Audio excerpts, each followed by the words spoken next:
President of the Republic of Liberia, accompanied by His Excellency, the President of the Republic of Guinea-Bissau, His Excellency, the President of the Federal Republic of Nigeria, and His Excellency, the President of the Gambia.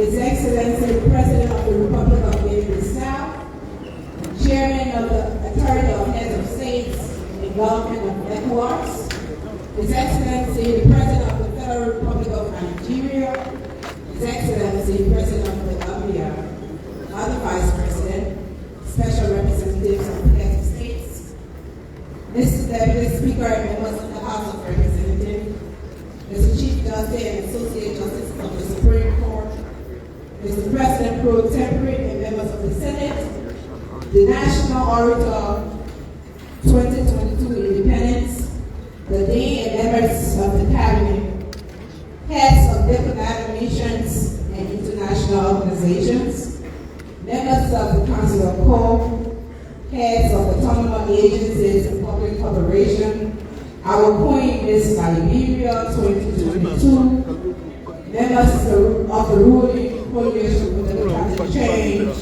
the superintendents and county officials, other officials of government here present, members of other political parties, chiefs and elders of the traditional council, heads of the major institutions, members of the business community, citizens of the Republic of Liberia, foreign residents, officials of the press, and members of the full estate, distinguished ladies and gentlemen.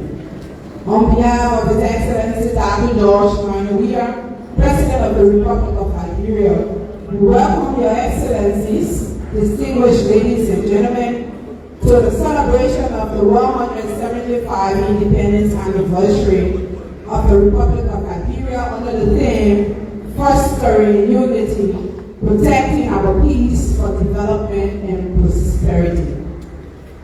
This year also marks 200 years since the founding of the Republic of Liberia, and it is indeed an honor to have you all grace this historic celebration. I shall now invite Apostle Samuel Carr, President of the Liberia Fellowship of Full Gospel, to invoke the presence of the Almighty.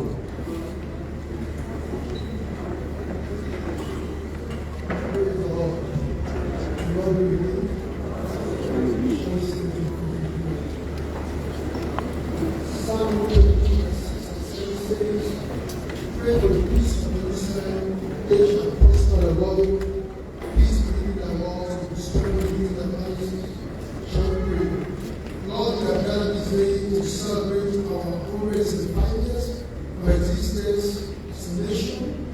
Lord, we thank you for granting us the privilege to see this day. We thank you, Lord, for the three branches of government. We thank you, God, for our international partners. We thank you for the full estate. We thank you for the young people. And give them all as we celebrate this day. We invite your presence in our midst in the name of Jesus. Lord, we pray, oh God, thank you for the sustenance of our peace. We thank you for the religious community that we pray for the sustenance of our peace. God, we pray for our government to pass what God has given today, the wisdom, the knowledge, the understanding to lead our nation to mobility in the name of Jesus. Lord, we declare that no weapon formed against our nation shall prosper. Everything the right shall be condemned in judgment. Lord, we pray by your spirit and by your power, committing the orator to hands. We still give our utterance to speech. Lord, thank you for the visiting presidents that have come to celebrate our president, His Excellency Dr. George Monrovia. going to bless them, also bless the nation. We thank you, Lord, for our Vice President. We thank you, Lord, for the judiciary. We thank you for the House of Senate. We thank you, Lord, for the House of Representatives. You bless them also. Lord, we ask that you will give them the wisdom, knowledge, and inner tenacity and the fortitude to lead this nation. Thank you, God, for blessing each and every of us. Bless Liberia, bless the government, bless everyone. Lord, everything we will do today, let it be done to the glory and honor of your name. In Jesus' name we pray. Amen. God bless you.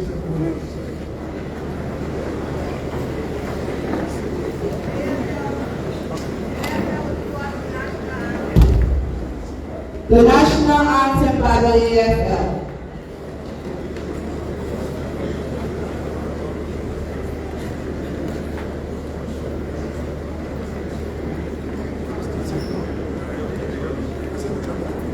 All please stand.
Thank you.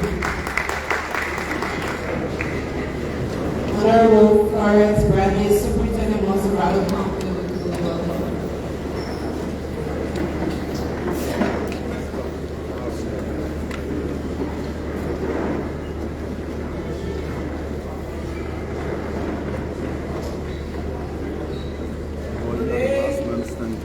Is the day that the Lord has made.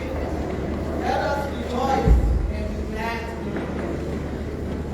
His Excellency Dr. George Monrovia, President of the Republic of Liberia, Chief Dr. Joel Howard Taylor, Vice President of the Republic of Liberia, His Excellency the President of the Federal Republic of Nigeria, His Excellency the President of the Republic of Togo, His Excellency the President of the Republic of Guinea-Bissau, His Excellency the President of the Republic of Gambia.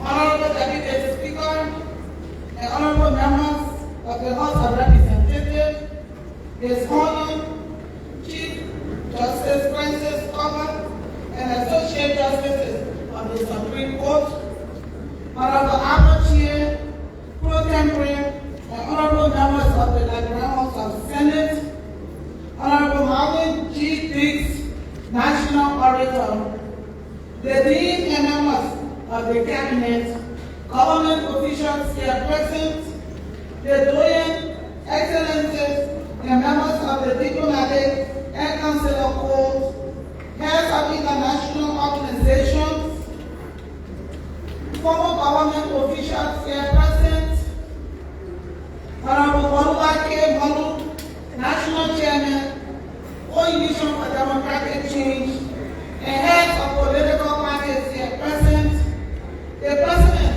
and members of the Liberia Council of Churches, the Chief Imam and members of the National Muslim Council of Liberia, Chief Santan Kabai and members of the Traditional Council, the President and members of the Liberian Association, the President and members of the Liberian Bar Association, the President and members of the Liberian Business and Liberian Marketing Association, the President and members of the Liberian Business Association, the President and members of the Liberian Press Union, heads of civil society in Liberia, women groups, youth groups, students, members of the fourth estate, ladies and gentlemen.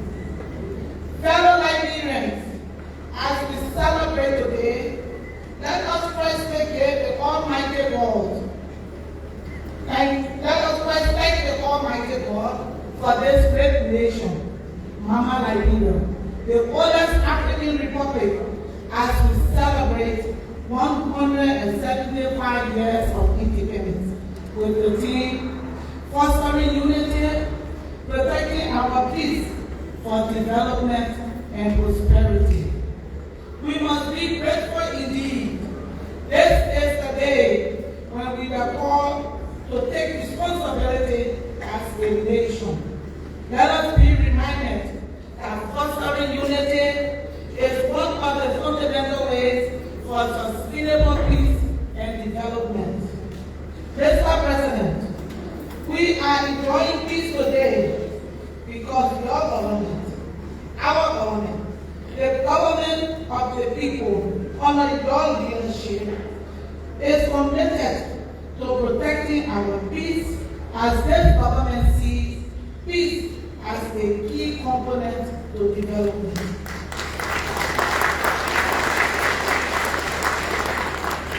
This government's commitment to maintaining peace through economic and social development, as well as the freedom of speech, allowing media institutions and oppositions to criticize and speak freely, demonstrates how our democracy works for all. Thank you, Mr. President, for your good leadership. Liberians, let us remember that only peace will protect our democracy and development. Unity is needed as a nation and for society. Let every one of us, including the opposition, complement the effort of this government in protecting our democracy and uniting our country. In unity, our country will remain stronger. Now, therefore, on behalf of the peace-loving people of this great county, Monrovia, the county that hosts a seat of national government with over 50% of the country's population, and the official host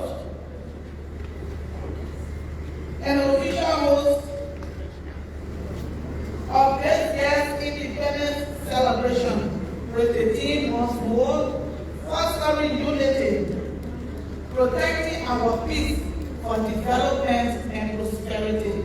It is my honor to welcome everyone to the official program marking our 175 independence celebration. Once more, Your Excellencies, ladies and gentlemen, you are most welcome. Thank you, Mr. President, for the opportunity.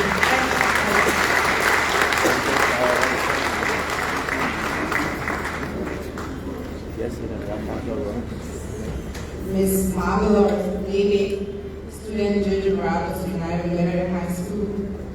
We are Independence Day celebration.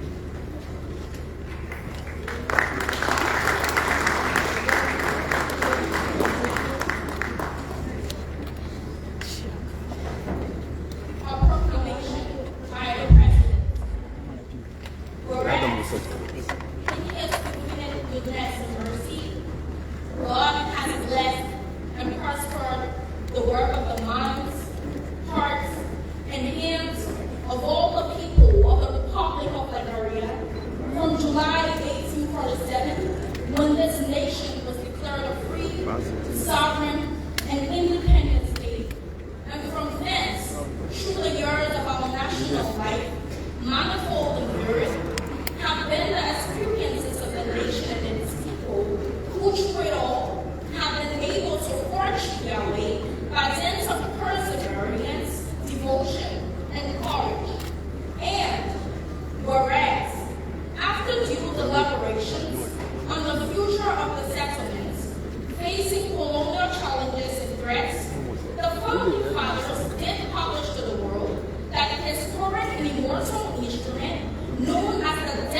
Declaration of Independence, by which the Commonwealth of Liberia became and was presented to the Committee of Nations as a free, sovereign, and independent state, thereby warding off encroachment from any colonial power and becoming the first independent African republic. And whereas it is meet, rights, and our binding duty, and grateful recognition of the blessings and miraculous deliverances which His almighty hand has extended to us as a nation and people, although we have been most unworthy of them, to give thanks, adoration, and praises unto Him for saving the state, and to commemorate the brave and timely decision of our forebears on 26 July 1847. And whereas, under the Patriotic and Cultural Observances Law, Title 26, Liberian Code of Laws of 1956, the 26th day of July each year is set aside as a public holiday to be known as Independence Day and appropriately celebrated. And whereas, the official festive celebration of the day will be observed in the city of Monrovia, Monrovia County, under the theme, fostering unity, protecting peace for development and prosperity. Whereas, an indoor program commemorating the day will be held at the Centennial Memorial Pavilion on National Street, Monrovia County, commencing at 11 o'clock anti-meridian with Honorable Malu Watabes, Minister of Commerce and Industry, Republic of Liberia, will serve as guest speaker. And now, therefore, I, George Maya Weah, President of the Republic of Liberia, by virtue of the authority and me vested by the laws of the land, do hereby declare and proclaim Tuesday, July 26, 2022, as Independence Day, to be observed throughout the Republic of Liberia as a public holiday, and do call upon all citizens of the Republic and all foreign residents within our borders to observe the same as such. It requires that all government offices and business houses be closed on this day from 6 o'clock anti-meridian to 6 o'clock post-meridian. Further,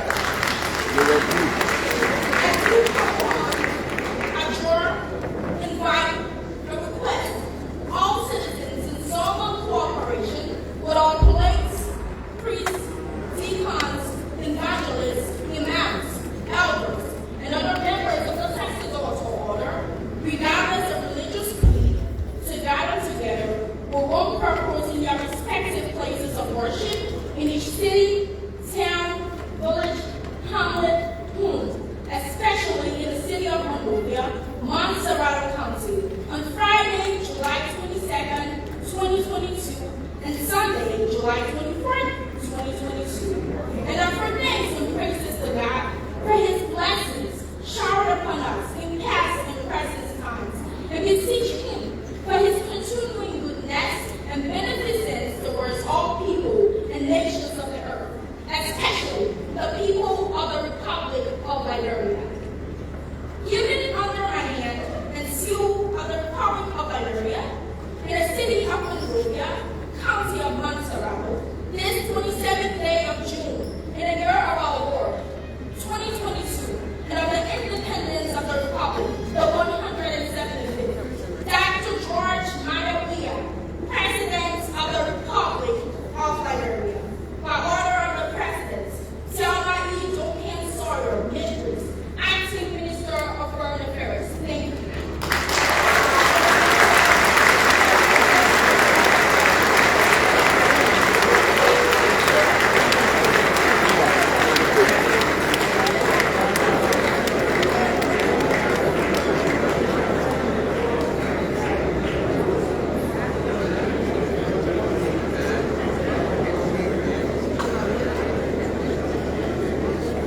Ms. Samuel C. Mosley for Samuel Ministry of Laws and Nations.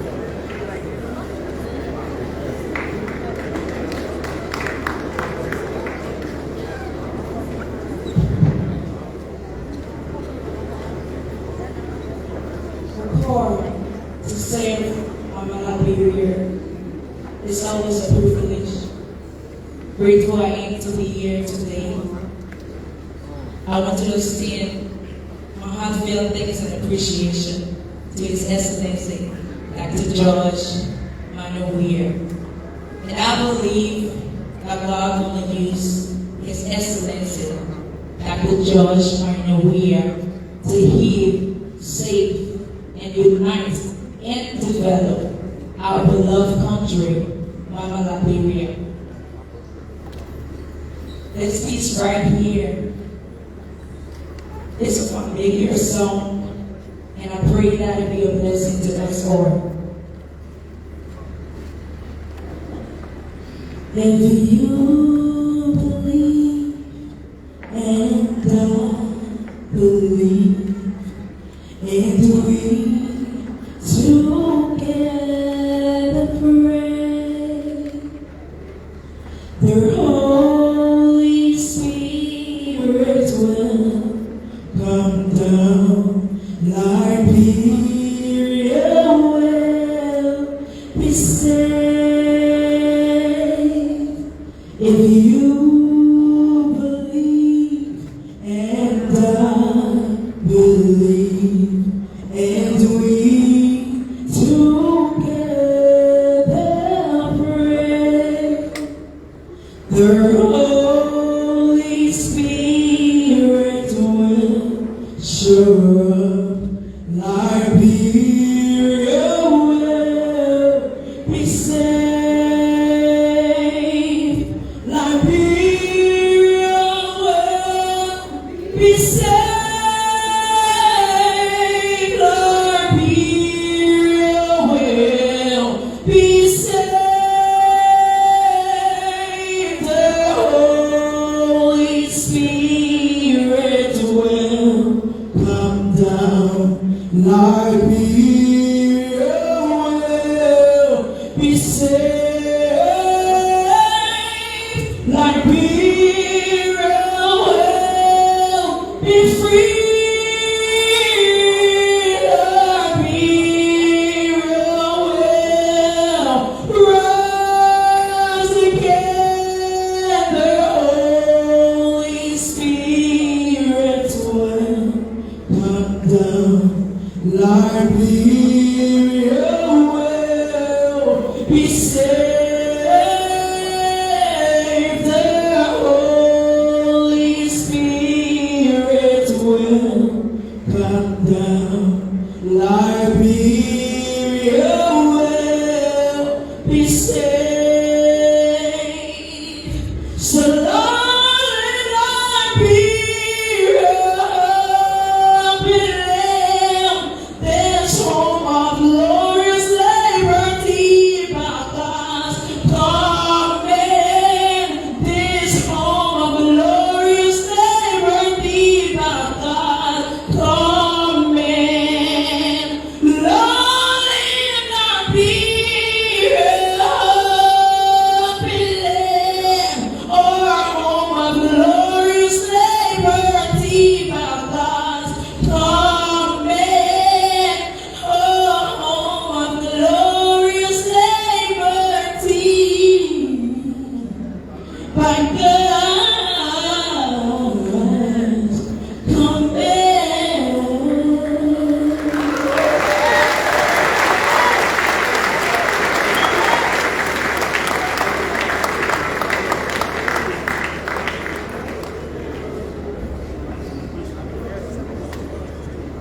Ms. Sarah Abena Swame, student at Aware International School, will introduce our orator.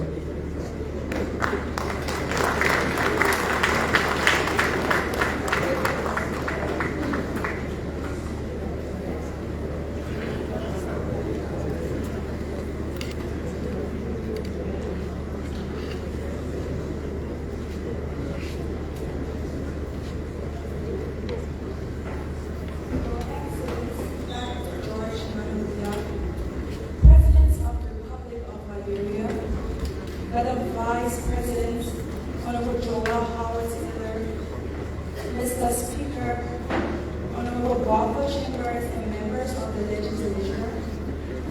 Chief Justice, Honorable Francis Corporal and Associate Justices of the Supreme Court of Liberia, Mr. President's Pro Tempore, Honorable Albert Shea, distinguished guests, ladies and gentlemen.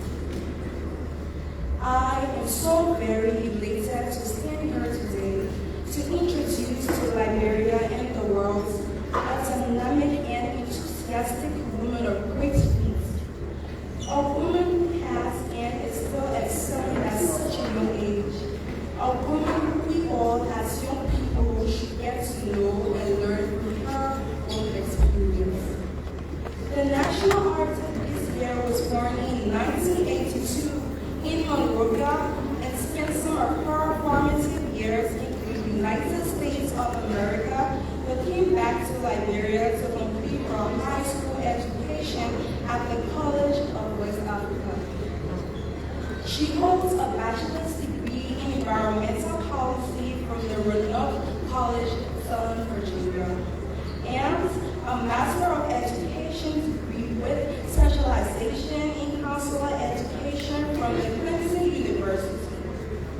She is also a PhD candidate at the National American University with specialization in higher education leadership. Her life has been one of dedication to the education and advancement of young people, using her acquired educational degrees in service to the development of the minds.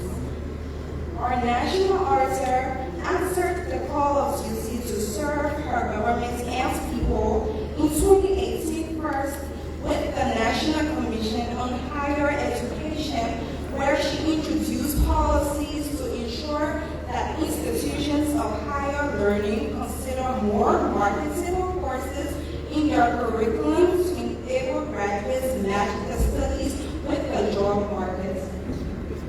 She then moved on to the Ministry of Foreign Affairs in 2019 as its Deputy Minister for Administration, where she encouraged team building to meet the needs of the Ministry of Foreign Affairs as well as the Liberian Foreign Service. She was later appointed to the Ministry of Commerce and Industry as its minister, a position she now holds, working to ensure a vibrant economy while at the same time setting standards for an inclusive business environment through commerce and trade. Prior to her decision to relocate to Liberia to transfer knowledge and render service to her country, the auditor worked over a span of 12 years in the field of higher education at Beaufort College, Clemson University, University of Maryland, and Wayne County Community College districts, respectively, in the United States of America. Our national auditor, in recognition of her services, receives many accolades for her outstanding performances and her dedication to duty to include the American Association for Women in Community Colleges, AAWCC, 40 Honor 40 Award, Wayne County Community College District Outstanding Service Award, the Michigan Chronicle Woman of Excellence Award, and the White House Communication Agency Certificate of Appreciation for her successful hosting of then Vice President of the United States, Mr. Joseph R. Biden, Jr. Distinguished ladies and gentlemen, it is my distinct honor to welcome to this podium on this 175th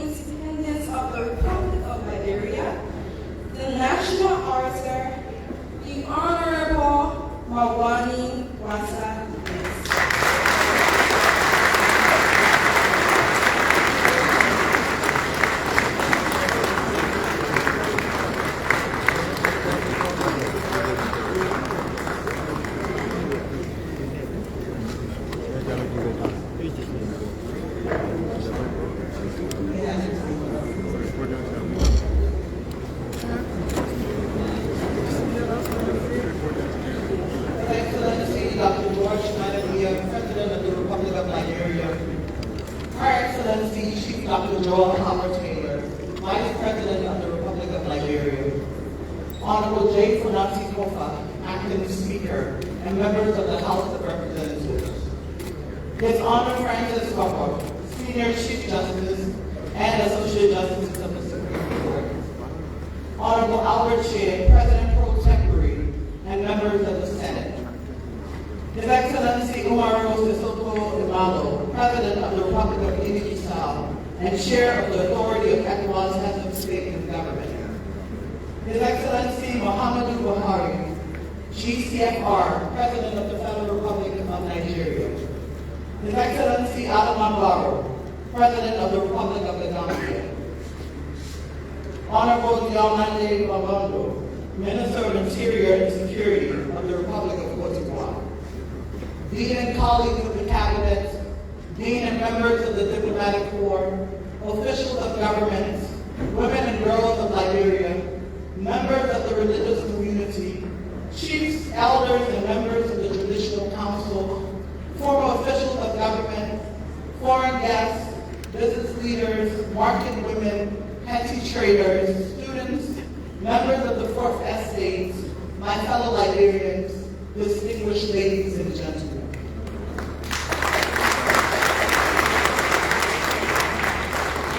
It is with immense pride, honor, and humility that I stand before you today as the national orator of our nation's 175th Independence Day anniversary. To God be the glory. When glass ceilings are shattered, playing fields are leveled, and you have a leader who believes in the empowerment of women, moments like these manifest the critical role women play in the fabric of this great nation.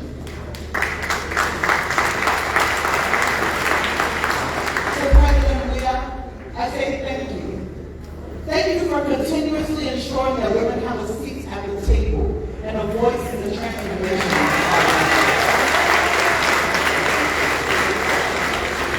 Today, as I stand in the shoes of great people who came before me, I'm also reminded that I'm standing in the place of all the women and girls across Liberia who aspire to achieve greatness.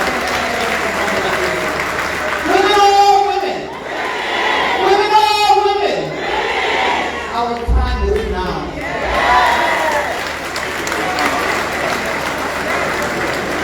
As we celebrate 175 years under the theme Fostering Unity, Protecting our Peace for Development and Prosperity, I am ever cognizant that a unified and peaceful Liberia comes first and foremost. That is why, regardless of political perspectives or social conditions, Liberians home and abroad always celebrate this day with pride and in unison. So we have gathered here 175 years later in this historic hall to celebrate yet another Independence Day. But what does that really mean? Have we come only for the pomp and pageantry, or have we also come with open minds willing to renew our commitment to forging ahead united as a nation? That, my fellow Liberians, is for you to decide. Mr. President, Madam Vice President, distinguished ladies and gentlemen, on an occasion of this nature, the expectation of the people is that the national orator, in addition to providing a soul-searching panoramic reflection of the nation's progress since independence and raising the consciousness of the population, will speak to their situation and inspire hope. Obviously, I've come to do nothing less, and to furthermore provide a realistic picture and a practical prognosis of the way forward for this, our sweet land of liberty. Let us begin with the concept of fostering unity, as depicted by the theme of this year's 175th Independence Day anniversary. When I think of the term unity, the concept of oneness, harmony, shared values, protection of rights, and citizen participation quickly come to mind. You see, there is a fundamental responsibility that comes with being citizens of this great nation. Therefore, unity must be entrusted to every Liberian and treated as the national fabric on which we gather as a collective, irrespective of our differences. It would be extremely naive of me to expect that we will all think or act the same, but we must be able to work as one in the interest of Liberia. Embracing the fundamental responsibility of unity begins with acceptance of the will of the people in a free and fair democratic space. For when the will of the people has been expressed, the question of leadership and who has the mandate to articulate the collective aspirations of the Liberian people is no longer up for debate. Understanding that fostering unity does not necessarily imply that everyone will consent, for democracy itself calls for the respect of individuals' viewpoint and to make choices from a wide range of options. But there must be respect for those whom the people have called upon to be their leaders. That, my fellow Liberians, is non-negotiable. So instead of fighting so hard to stay within the lines that we have drawn for ourselves under the umbrellas of ruling party, opposition, feminist groups, independent civil society organizations, and numerous other auxiliary groupings which exist, we as Liberians should instead exert half of that energy to building bridges and pathways to continuously fostering unity, which will in turn protect our hard-earned peace for development and prosperity. My fellow Liberians, we often take for granted the weight of our individual titles and how it is received by those around us and those observing from a distance. For those perceptions come with a level of expectation. Let me give you a recent example. While walking and interacting with the people of Ganta at the just ended cabinet retreat, a little boy, I believe to be between the ages of 9 to 12, approached me and said, "Ente, I want to ask you something." So maybe I said, "Okay, what is it?" And he proceeded and said, "What's all those plenty people doing this Sunday?" As funny and direct as his question was, it was a sharp reminder to me that whenever national leaders gather, regardless of the intent, there is a reasonable expectation that they are discussing matters that would affect the lives of the common people. Therefore, I went on to explain to little young that the president had called all the people who he had asked to help him run his government to sit down and look at what they have done and how they can make plans to do more. Jan smiled and said, "Thank you, Auntie, for my recess room." So I laughed. I gave him his money for his recess and away he went running. Distinguished ladies and gentlemen, what appeared to be a fleeting moment of curiosity for little Jan is an ongoing question for many across our great nation. What are these people all doing here? Better yet, what are we, with all of our self-proclaimed titles and accolades, doing for our beloved country Liberia? Even at this very moment, as we sit here all elegantly dressed up in our national colors, partaking in the pomp and pageantry, there are those still wondering, what are all those people doing today? More than likely, if you ask a passerby, they would say, "You don't know today, 2016, why someone is elected to speak to the nation and will either criticize the government, blast the opposition, or do both." But unfortunately, for persons out there listening, watching, or currently seated in this hall, the theme of this day dispenses me of that burden. As fostering unity, protecting our peace for prosperity and development knows no one individual, no political side, no tribe, and no religion. It is a charge to keep for each and every Liberian far and near. Therefore, I will spend the next few minutes resisting the temptation of restating our problems and challenges, but instead focus on how far we have come as a nation and subsequently remind us of our collective responsibility to go even further. Liberia has made enormous strides over the years. We have now moved in the direction of overcoming the perils of the war and the destruction it left in its tracks. I'm sure some of us still remember the ethnic and political cleavages of the polarized nation we once had. One that valued identity over patriotism and engaged in systemic exclusion and malfeasance. This eventually led to one of Africa's most brutal civil wars, which wiped out a significant portion of our country's population. Unfortunately, the youth of our country were the main implementers of these heinous crimes that occasioned the brutality simply because they were mostly illiterate and easy to manipulate. Years after major hostilities ceased, the subsequent effects of the socioeconomic decline the war caused is still very apparent. This is mainly in the form of thousands of disadvantaged youth who roam the streets living a life of drugs and crime. However, I can proudly delight in saying that this government has now planned a more suitable program intended to help ameliorate their lives. This is definitely a far cry from the years of lip service politicians have thrown at what potentially is an existential crisis for our country. This brings me to the point of urging our leaders in every sector, particularly my colleagues in government, to desist from romanticizing the genuine challenges we face. It is a known fact that these are inherited challenges, but by assuming the roles that we have today, we have each made a conscious choice to commit to alleviating these challenges in support of the President's pro-core agenda for prosperity and development. Let us therefore resist the desired attempts to show off our literary brilliance and instead act. Let us work for the people of Liberia. Let us ensure that such actions manifest in every sector, including respect for the rights of women. Our nation is currently acclaimed for breaking the glass ceiling in this regard. Therefore, we must continue to forge ahead and not pay lip service or relegate. That, my fellow Liberians, would be a true travesty. Our President, His Excellency Dr. George Monrovia, is often heard saying, without peace, our world would be difficult. And for me, this statement always served as a strong reminder of the importance of protecting our peace as a nation, considering that 20+ years after the end of the Civil War, we're still experiencing the effects in terms of lingering social and infrastructural deficits. The major responsibility of every government is the maintenance of peace.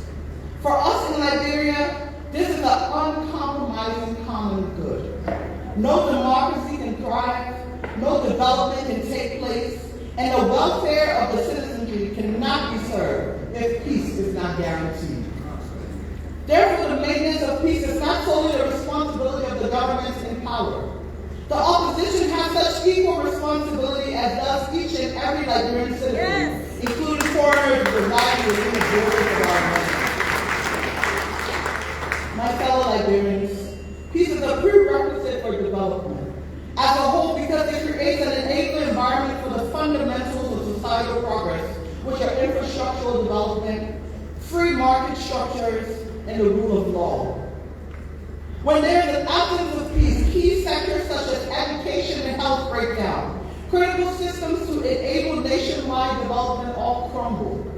Peace preserves additional resources, both human and financial, which left unabated would otherwise be used to instill violence. We're all aware by now that peace and development go hand in hand. The more peaceful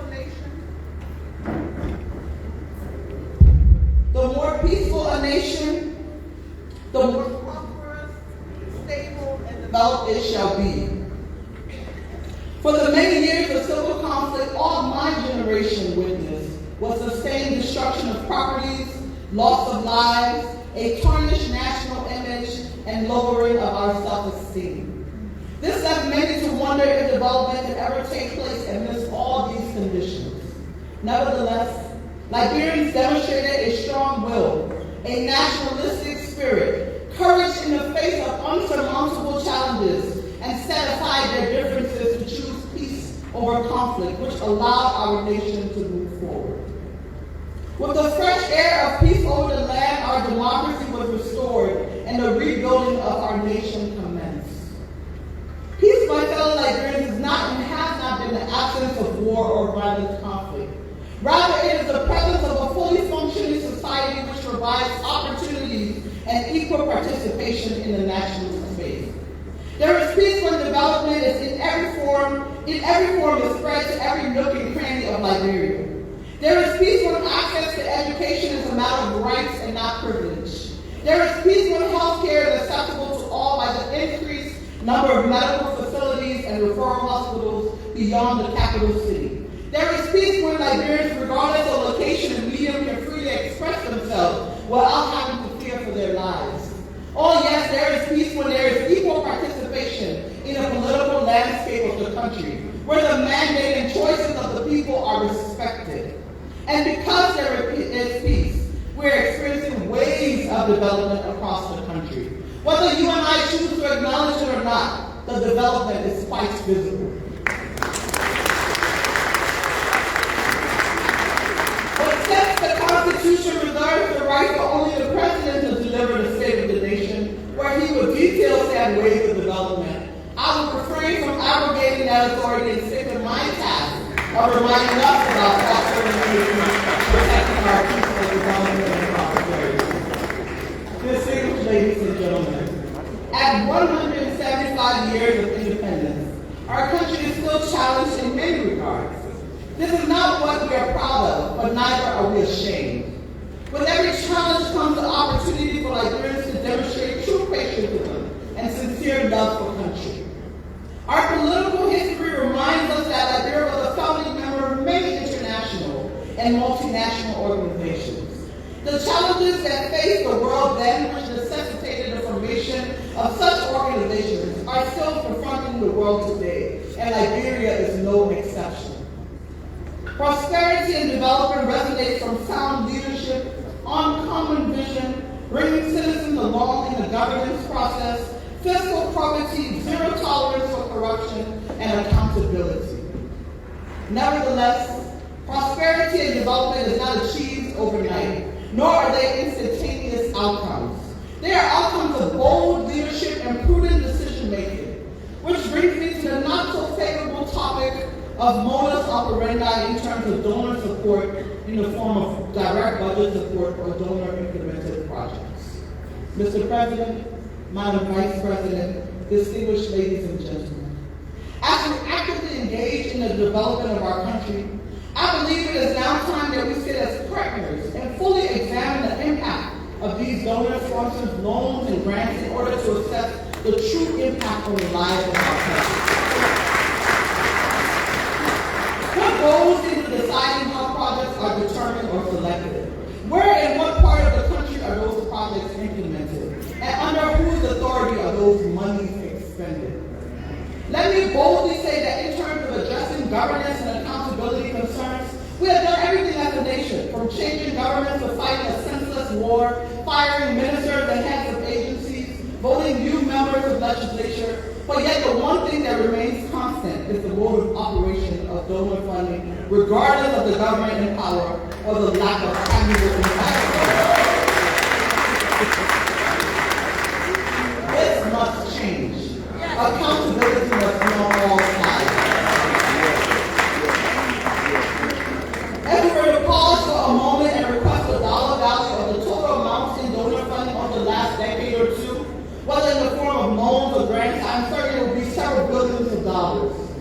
Yet if we were to match that with the corresponding impact, we will all agree to a re-examination of the mode of operation of donor funding. To the friends of Liberia and our donor community, I want you to understand that you remain valuable partners in keeping our peace and promoting our development agenda. However, in partnerships, there must be honest exchanges and flexibility in operations to truly support the agenda of a nation. Perhaps the level of bureaucracies in the approval and procurement processes and the excessive control over these projects can lead to reduced impact and subsequently shift the pressure back to government, who in most instances have little or no control over these projects, but yet are held accountable for the dollar value of these projects. On an average, it takes half of a presidential term, if not a whole term, to get a donor-funded project signed, implemented, and completed. This, I'm certain, needs to be looked at critically. To my colleagues of the Cabinet and heads of agencies and corporations, we have a crucial role to play in helping the President deliver on his purple agenda for prosperity and development. This must never be taken for granted. It is an expectation that the children and the people of Liberia benefit from the decisions we make and the impact those decisions have on their lives. We must all strive to reduce the bottlenecks associated with implementation of these donor projects, as those delays again will work against the timely delivery of these projects in the interest of the Liberian people. My fellow Liberians, about 2 centuries ago this year, we celebrated the formation of our country and the richness of its history. This was only possible due to the sustained peace we have enjoyed and the togetherness that accompanied it. All Liberians should be credited for the resilience the country has exhibited over the last 2 centuries. Together we have faced and fought many foes with much valor, be it political, social, or economic. Recently, like the rest of the world, we even triumphed over a major global pandemic. This is a testament to the Liberian spirit of patriotism and determination for which we must all be proud. Nevertheless, we as a people must not forget the price paid by leaders of generations before us and the sacrifices they made to give us what we now have as Liberia. It is important to know that irrespective of our differences and the unfettered freedoms we enjoy daily, we must never return our nation to its darkest past. I want to thank the National Legislature for the passage of the amendment to the Alien and Nationality Law, setting forth the path for dual citizenship, which I believe is long overdue, but as they say, it's always better late than never. It is on this land that our forebears lived in freedom after years of servitude and bondage. This is where the roots have been planted.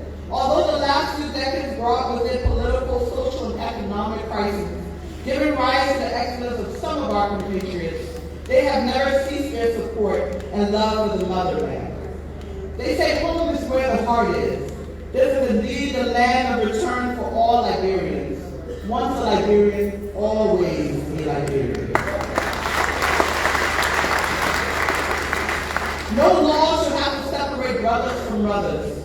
We all have a stake in whatever direction this country takes, and it is therefore our collective responsibility to ensure Liberia regains its rightful place amongst the comity of nations.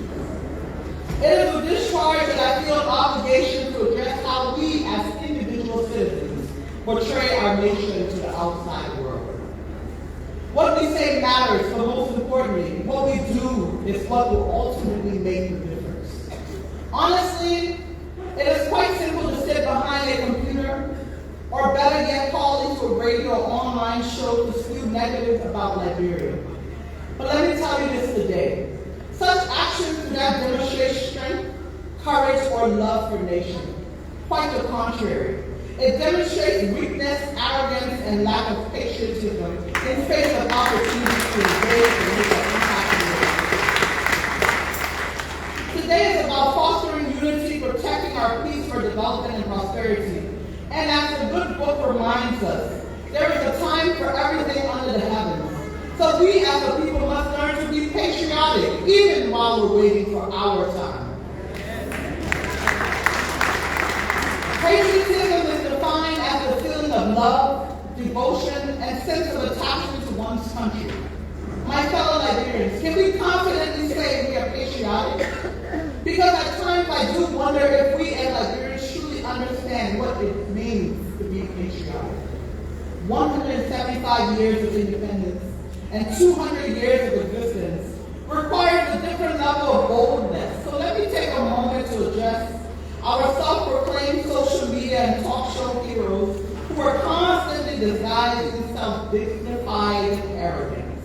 Understand that your criticism without proper solutions or actions is just another level of faith.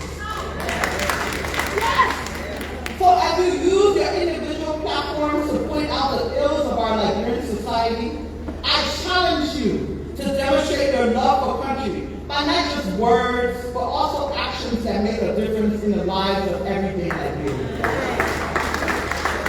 For the country's image you so easily tarnish today is the same country you desire to be tomorrow.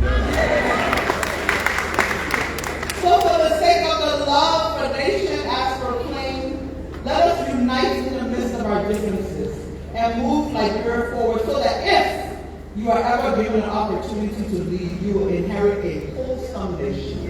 not one divided based on personal interest or political ambition. Distinguished ladies and gentlemen, my selection to serve as your national orator today was not a mistake. I am a clear demonstration of what happens when preparation meets opportunity.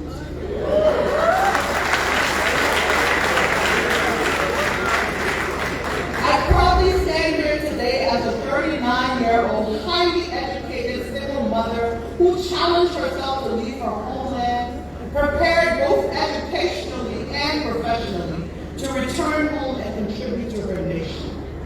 I represent every individual who has ever had to make hard choices and sacrifices for family, love of country, and humanity. I represent every woman and girl who the world doubted her ability to lead. I represent a generation determined to change the landscape of this country. And most importantly, I represent the product of every mother who has sacrificed to give her child a better opportunity. When I think about the future of Liberia, I think about what lies in store for children like my 5-year-old daughter Mariella and little Jan of Ramla City. There can be no wavering when it comes to fostering unity, protecting our peace for development and prosperity. So for every one Liberian who chooses not to step up and make an impact in this country, trust and believe there are many willing to step up to the challenge and make a difference. My fellow Liberians, as Abraham Lincoln once said, a house divided against itself can never stand. Therefore, let us celebrate our nation's 175th independence anniversary and our bicentennial year, remembering that a collective effort must be put forth in order to move Liberia forward. On this day, as the national orator of Liberia's 175th independence anniversary, my proclamation to the world is that the Liberian story will no longer be one of political strife, underdevelopment, disease, or poverty. Instead, it will be one of unity, development, economic stability, and prosperity. Happy Independence Day. Thank you.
Thank you very much. Thank you, thank you, thank you.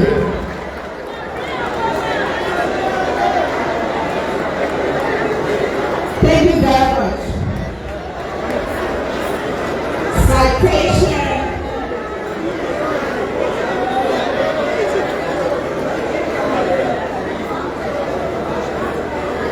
Citation by His Excellency Dr. George Monrovia, President of the Republic of Liberia, for the conferrer of the distinction of Dan Grandban, Humane Order of African Redemption, upon Mawani Brother Deeds, Minister of Commerce and Industry, July 26, 2022. Mawani Brother Dix, Administrator, Distinguished Public Servant.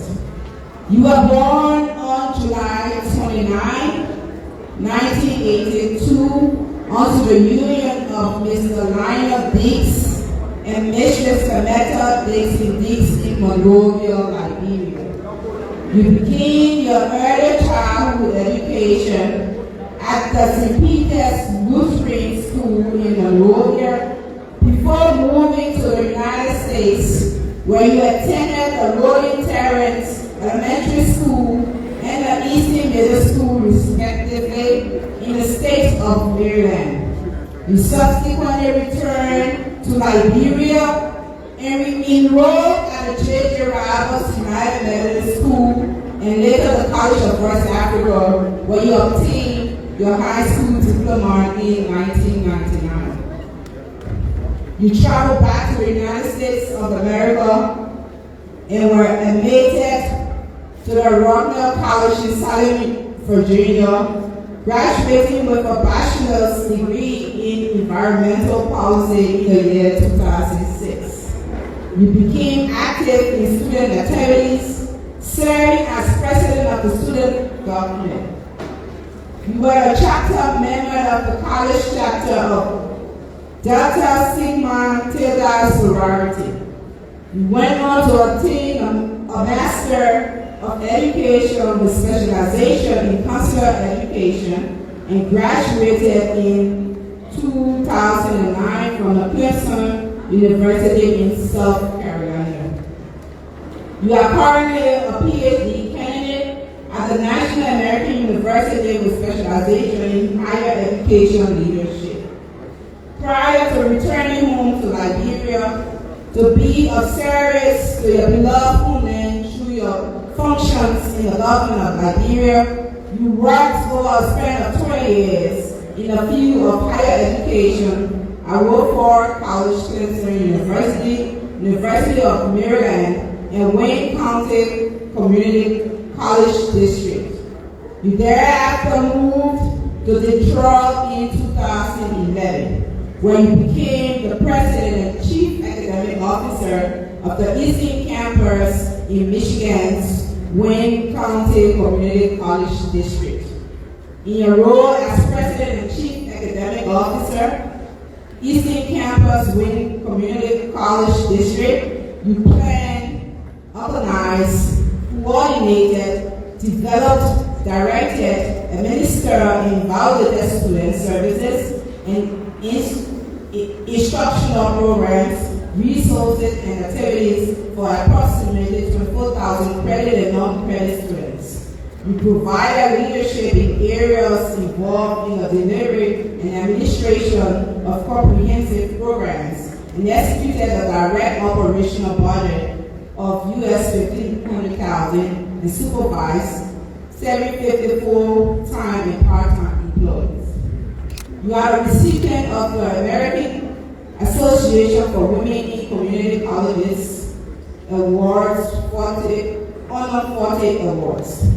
Wayne Community College District Outstanding Service Award, the Michigan Chronicle Women of Excellence Award, and the White House Communication Agency Certificate of Appreciation for your successful hosting of the then Vice President of the United States, Mr. Joseph R. Biden Jr. Following your return to Liberia, you were in October 2018 appointed by President George Monrovia as Director General of the National Commission on Higher Education, becoming the first woman to serve that commission. You became the tenure at the commission calling on institutions of higher learning to develop curriculum specifically tailored for the present-day job market in Liberia. Your tenure at the National Commission of Higher Education was short when you accepted the call of the President of Liberia to join the Ministry of Foreign Affairs as Deputy Minister for Administration, where you worked with the team you met to ensure adherence to organization structures, compliance with the Civil 7 and other HR policy, and planning and executing the annual budget in line with the PFM law, amongst others. You also ensured that Liberia's foreign mission were fully supported and functional with the relevant logistics to perform their duties. Still in your service to the country, you accepted the call and was named and appointed as Liberia's Minister of Commerce and Industry in October 2020. With many years of service both at the national and international levels, you strive to create sound policies for commerce and international trade, which facilitates private sector growth and innovations while setting standards that will protect all consumers and revital the economy. Your focus as the Minister of Commerce and Industry has been on the promotion and development of industrial enterprises, support of small and medium enterprises, the establishment and regulation of commodities and trade standards, the collection, evaluation, and the publishing of data pertaining to commerce and industry, the strengthening of the intellectual property regime, and the overall improvement of the economy through commerce and trade. You currently serve as a co-coordinator of the G7 plus WTO Accession Group and are the most recent outgoing chairperson of the Councils of Ministers of the African Regional Intellectual Property Organization, in addition to being a member of the Board of Directors of several public corporations and state-owned enterprises. On 2 occasions, while His Excellency Dr. George Monrovia, President of the Republic of Liberia, traveled out of the country, you were appointed to chair the cabinet in consultation with the Vice President and in full consultation with the President. You have also ably represented the President of Liberia as a special envoy to deliver a special message to the President of the Federal Republic of Nigeria. Now, therefore, in recognition of your invaluable and selfless commitment to humanity, the Republic of Liberia, and international community, I, Dr. George Monrovia, President of the Republic of Liberia, by the authority vested in me as Grand Master of the Orders of Distinction, do hereby admit you into the Immune Order of African Redemption with the grade of Dan Grand Band. Wear this insignia with pride and dignity to the glory of God. Accept and congratulations.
Messages of presentations from sovereign heads of state and government will be done by Ambassador E. Matthew Sakarian, Senior Minister of Foreign Affairs.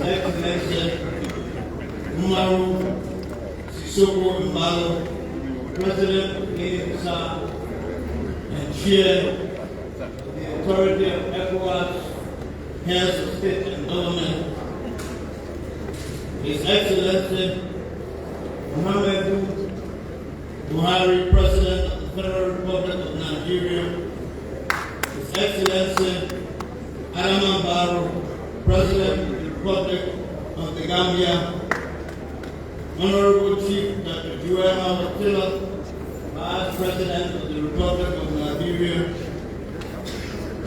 Mr. Acting Speaker, and members of the Honorable House of Representatives, Honorable President Pro Tempore, and members of the Honorable Senate, His Honored Chief Justice, Associate Justices, and members of the judiciary, former officials of government, Honorable Mawani Guata Diggs, National Orator, July 26, colleague members of the Cabinet,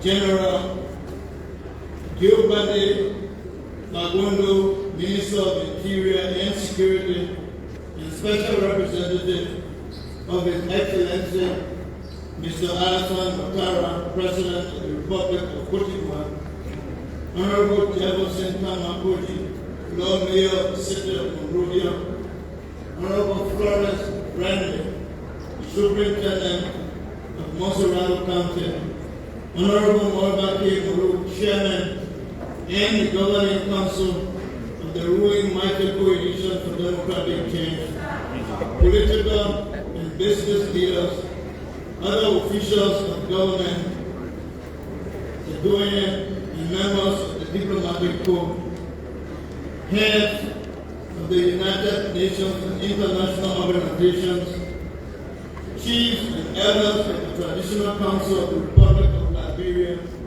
civil society organizations, bishops, prelates, and members of the clergy, members of the folk estate, fellow citizens and residents, distinguished ladies and gentlemen. 175 years ago, Liberia, Africa's oldest republic, was founded. We have come through good and challenging times, including 14 years of the brutal civil conflict. Liberians have shown resilience in overcoming many challenges in their quest for maintaining peace and restoring stability. We must, first of all, give praise to the Almighty God for His benevolence and whose powerful hand graciously continue to guide our nation. Your Excellency, Mr. President, please allow me to pay special recognition to the heads of state and government and representatives of other heads of state and government who have come to join you and the people of Liberia to commemorate and celebrate this momentous occasion. We are gratified.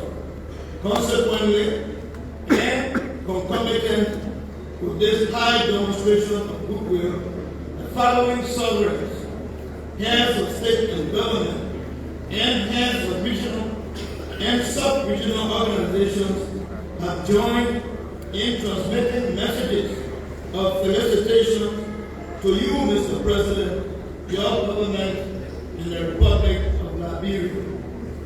His Excellency Lazarus Makate Chongwara, President of the Republic of Malawi. His Excellency Dr. Julius Malavio, President of the Republic of Suriname. His Majesty Philippe VI, King of Spain. His Excellency Mr. Mohamed Bazoum, President of the Republic of Niger. His Excellency Mr. Alexander Van Dan Berin, Federal President of the Republic of Austria. His Excellency General the Honorable David Hurley, ACDFC retired, Governor General of the Commonwealth of Australia. His Excellency Mr. Ahmed Duda, President of the Republic of Poland. His Excellency Mr. Ignacio Cassis, President of the Swiss Confederation. His Excellency Mr. Margaret B. Higgins, President of the Republic of Ireland. His Excellency Patrice Talon, President of the Republic of Benin. His Excellency Vladimir Putin, President of the Russian Federation. His Excellency Marta Cyril Ramaphosa, President of the Republic of South Africa.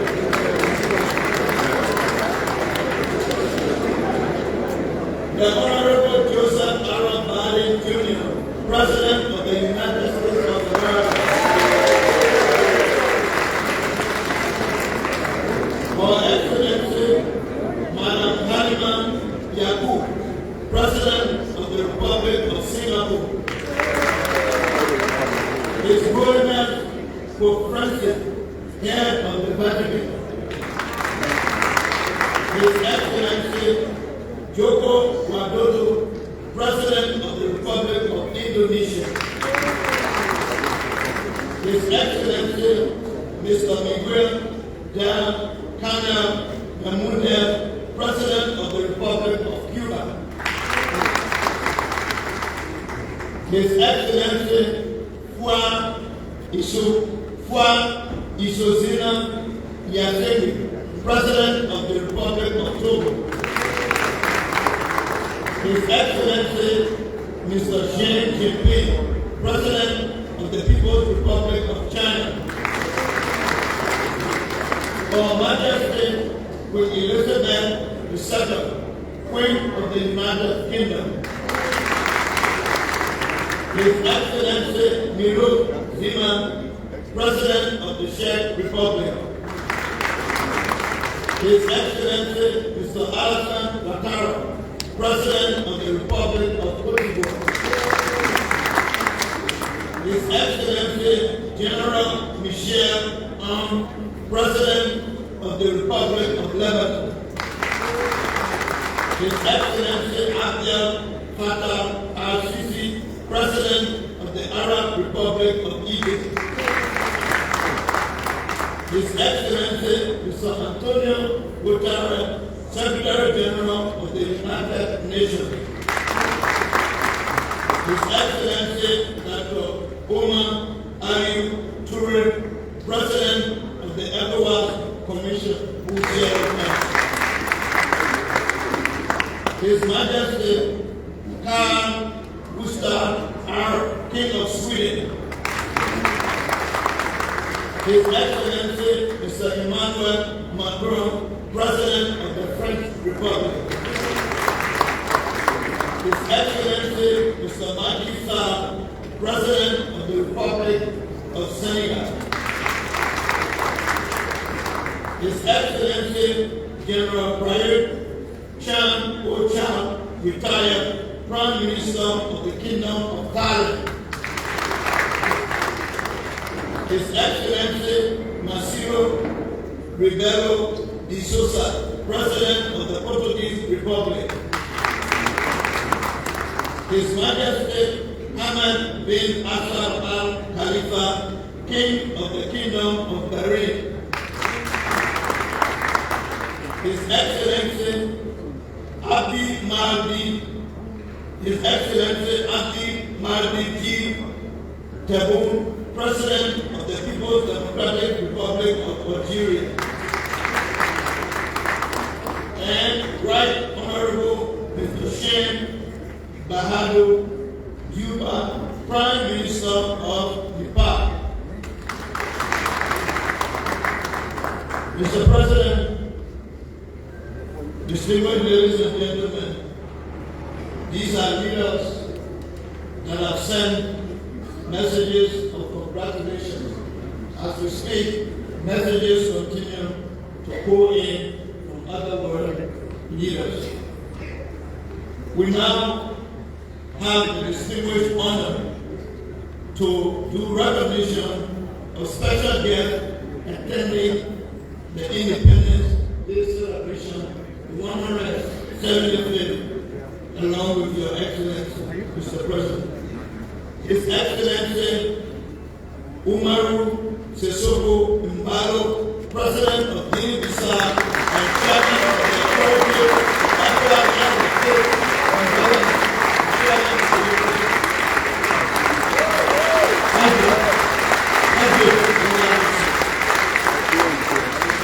His Excellency Muhammadu Buhari, President of the Federal Republic of Nigeria.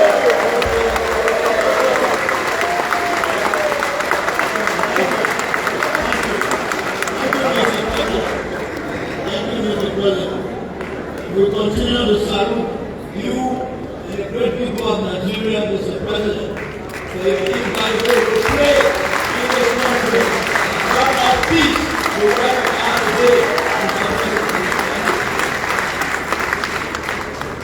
His Excellency Alaman Barrow, President of the Republic of the Gambia. Thank you, Mr. President. General Bianchi Bagondo, Minister of Interior and Security, and Special Representative of His Excellency Mr. Alassane Ouattara, President of the Republic of Ecuador. Thank you. Thank you. Thank you. Thank you. Mr. President, with your indulgence, we now use this time to recognize all other leaders and distinguished personalities that have come and have joined His Excellency in gracing this occasion commemorating the 175th anniversary, independence anniversary. And on purpose, last but not least, we invite and recognize His Excellency, our new President, dynamic President of the ECOWAS Commission, Mr. President of the ECOWAS Commission, who has just taken over a very amount ago for a 4-year mandate. Mr. President, thank you. You may have your seat.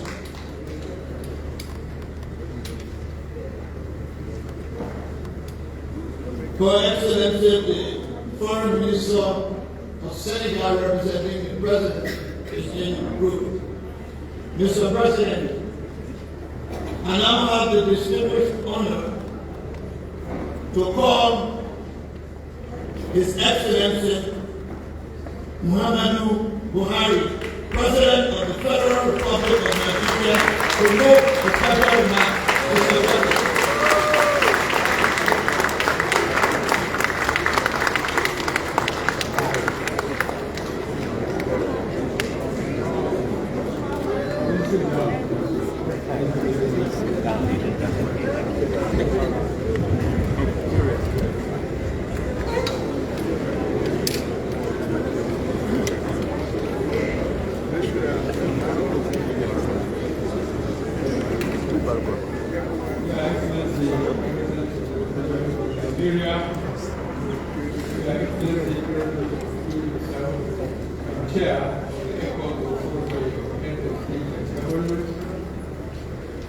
Vice President of the Republic of Liberia, Speaker of the House of Representatives of Liberia, the Honorable Nakore, and member of the Senate, Chief Justice of the Supreme Court of Liberia, and members of the Liberian Judiciary, the Dean and members of the Cabinet, Dean and members of the Diplomatic Corps, royal fathers, religious leaders, distinguished invited guests, ladies and gentlemen. Let me begin by thanking Your Excellency and my brother, Senior President of the Republic of Liberia, for the kind invitation to attend this third independence anniversary of Liberia, aptly known as the land of the free.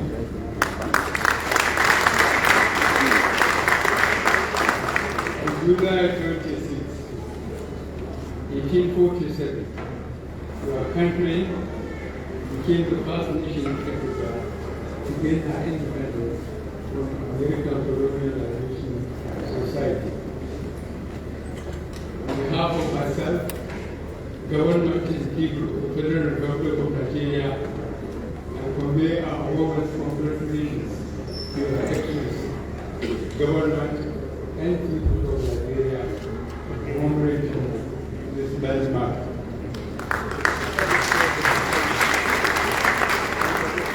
Your Excellency, the history of the new Liberia remembers you because of your love for the country and the pursuit of peace, unity, and progress, as depicted by the people-oriented project we have been executing with the sole purpose of taking Liberia to greater heights within the limited resources available. As we celebrate your country's 176th anniversary of independence day, words cannot adequately express my joy and the privilege of personally attending and witnessing this occasion. My attendance at this historic event is to reassure Your Excellency and our Liberian brothers and sisters of Nigeria's strong belief in strengthening the bond of unity that exists between our two countries. Nigeria's contribution to the survival and safety of Liberia are well known. The dark period of your country's civil from 1989 to 1997 was a period that Nigeria invested hugely for peace in Liberia that indeed stability in the rest of ECOWAS region. The days never resurfaced in our country. And we happily celebrate the 170th independence anniversary, as well as the 200 years of Liberia's nation.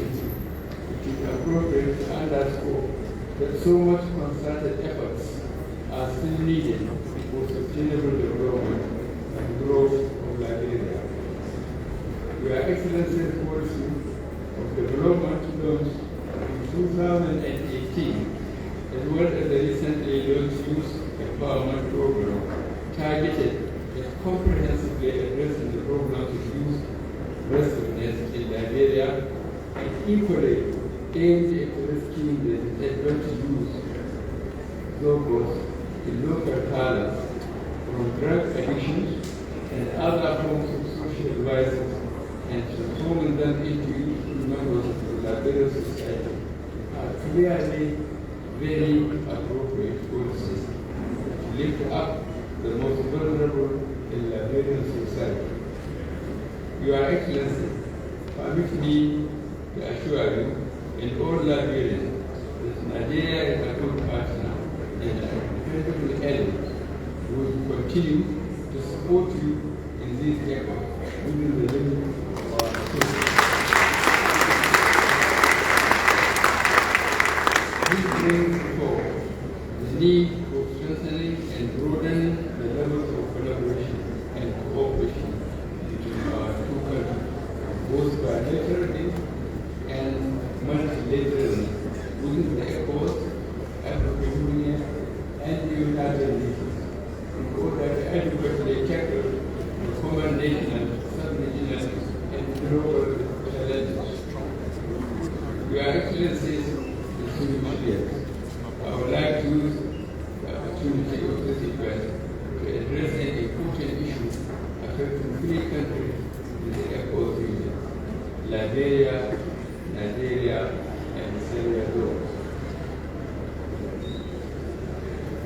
All the three nations have national elections in 2033. In Nigeria, we are working for a free, fair, transparent, credible, and acceptable outcome of elections and their results. It is important and necessary for all our countries to key into these results, as they are indispensable to peace and stability in our countries and sub-region. The deepening of democracy and good governance are essential antidotes to checkmate and constitutional change of government, as we sadly witnessed within the last 3 years in 3 countries within our sub-region.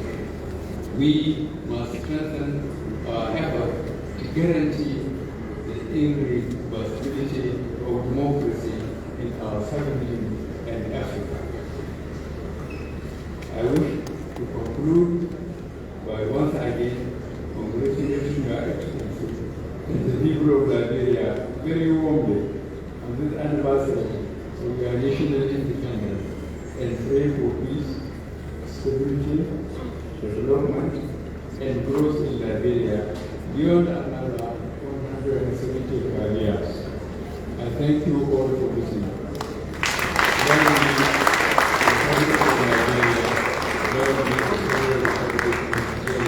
Thank you very much.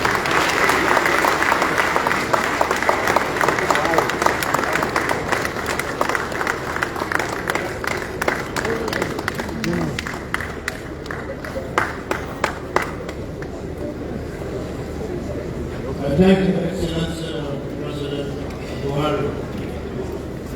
We recognize Our Excellency Mrs. Asaka Toromsa, Minister of Foreign Affairs of Senegal, who is here representing the President of Senegal. We've just been informed by the Office of the Vice President of a visiting delegation from Belize and Germany. As we stated earlier, we do welcome and recognize as all other guests who are here visiting for this program. Dr. Omar Ali Toure, President of the ECOWAS Commission, accompanied His Excellency, the President of Guinea-Bissau, and Chair of the Authority of ECOWAS Heads of State and Government. We now invite His Excellency Mr. Umaru Sissoko Embalo, President of Guinea-Bissau and Chair of the Authority of ECOWAS, to make special remarks. Following that, the Acting Chief of Protocol will take over. Thank you.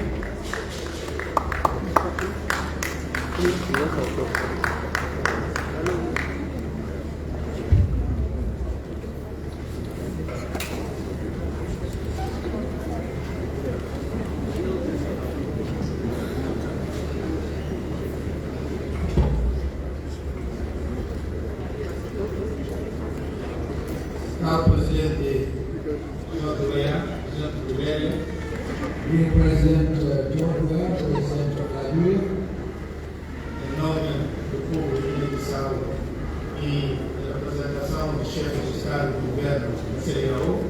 On behalf of the people of Guinea-Bissau and representing the head of state and government of ECOWAS, estamos aqui presentes para felicitar este aniversário de independência da República de Liberia. We are here to convey our felicitation on the occasion of this 175th anniversary of the independence. E quero afirmar com isso que o povo irmão da Liberia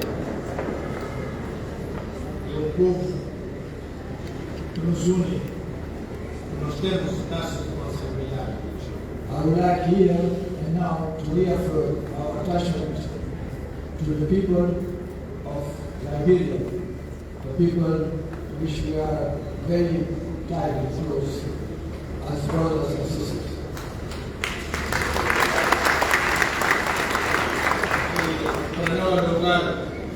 Quero reafirmar mais uma vez o feliz aniversário dessa independência. I want won't be long. I just want once again to wish you a very happy anniversary independence. Thank you so much.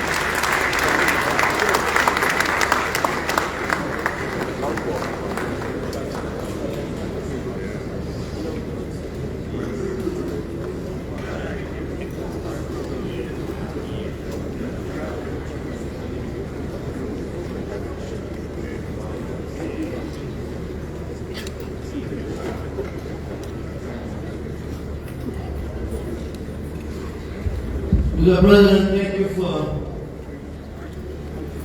being. We recognize a special delegation that has just arrived from Burkina Faso.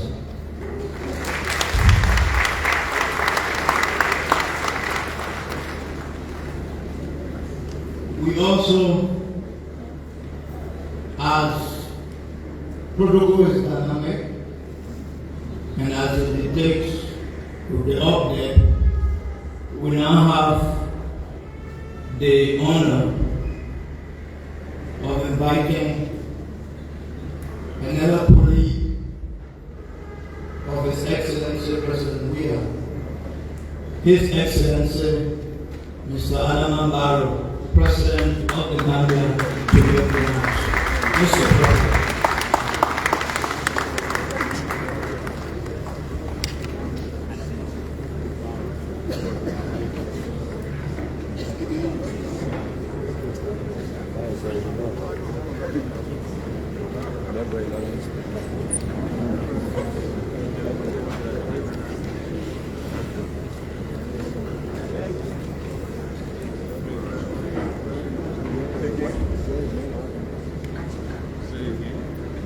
Your Excellency,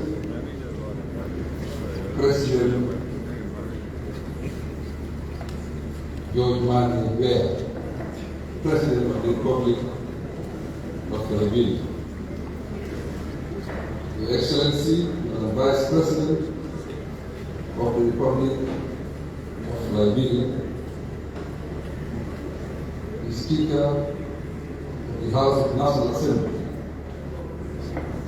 Chief Justice of the Republic of Liberia.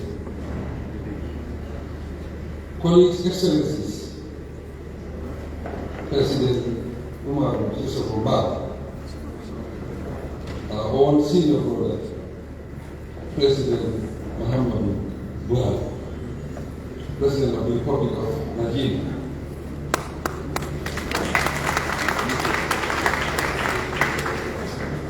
My Gambian brother, the new president of the ECOWAS Commission,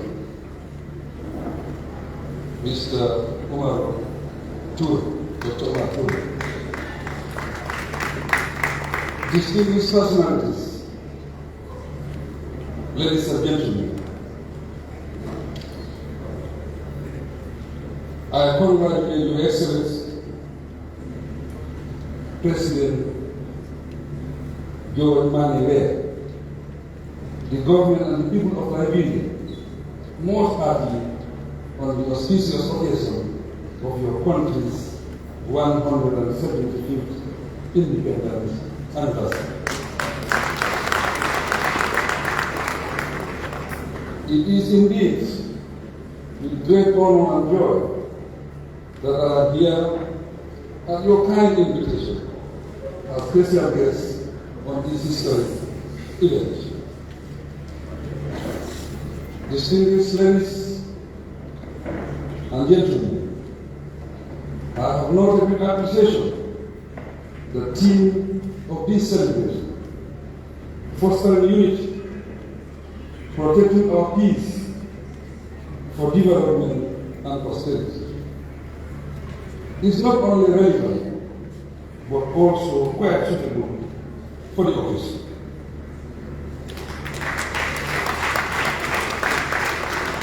These are times when Africa is looking inward to maximize the use of our human and material resources for peace, development, prosperity, and better quality of life for our people.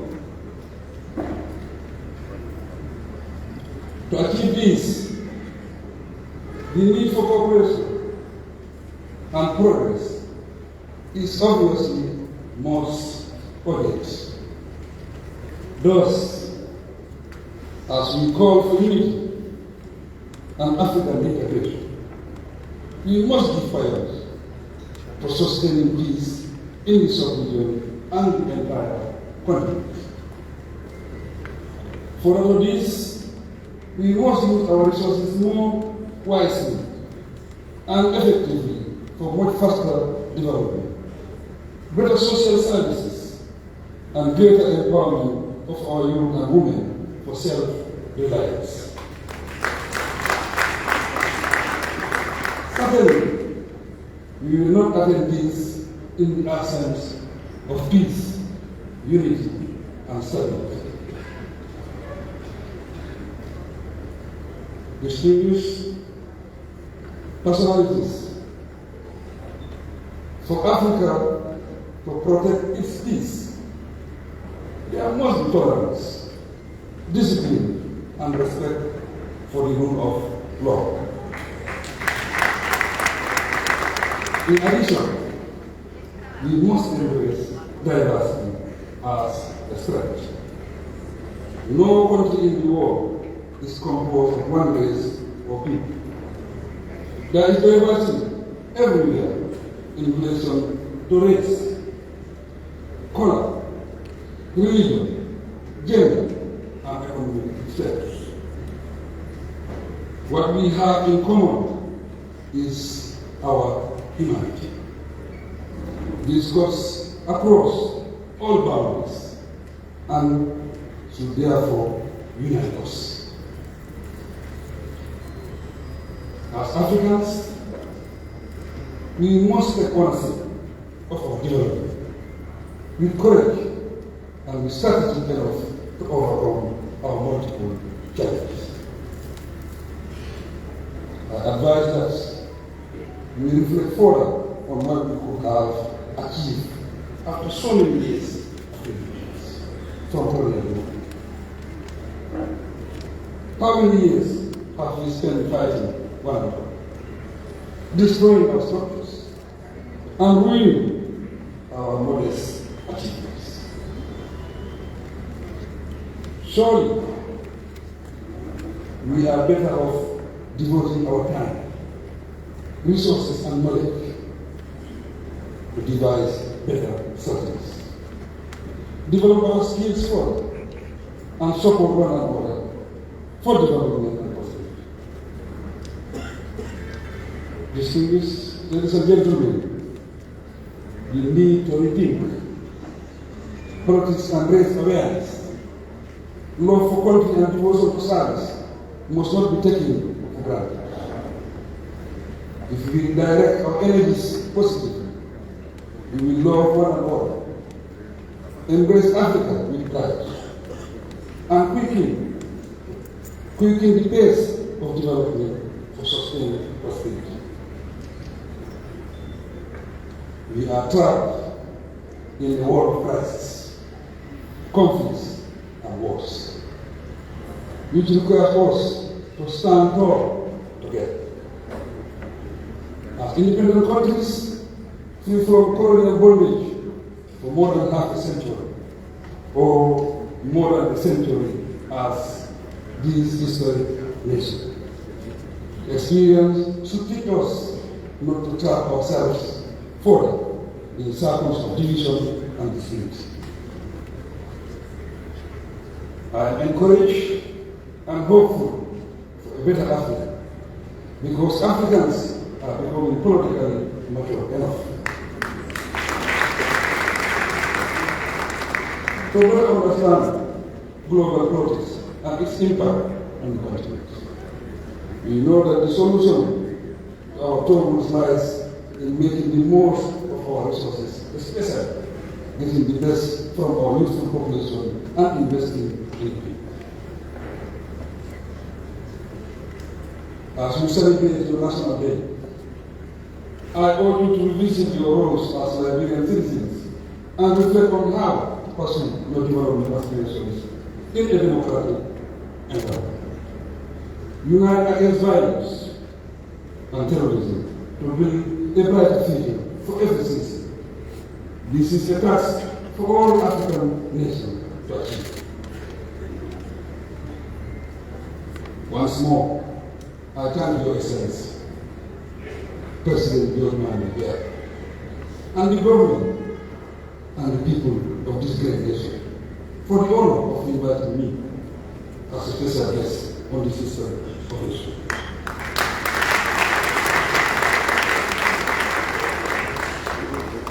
I love you all, brothers and sisters. I miss you and we are celebration. I thank you.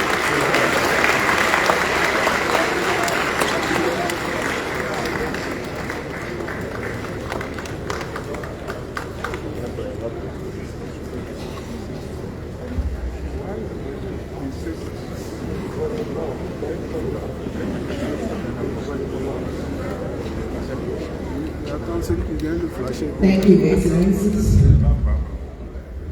Presentation of gift on behalf of the Government of the United States of America to the Government of Liberia by Ambassador Michael A. McCarty, Ambassador of the United States.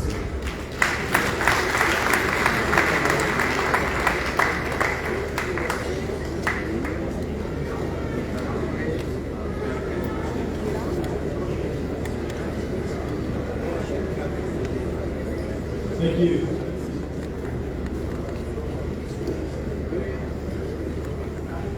Excellencies, honorables, distinguished ladies and gentlemen, good afternoon and happy Independence Day.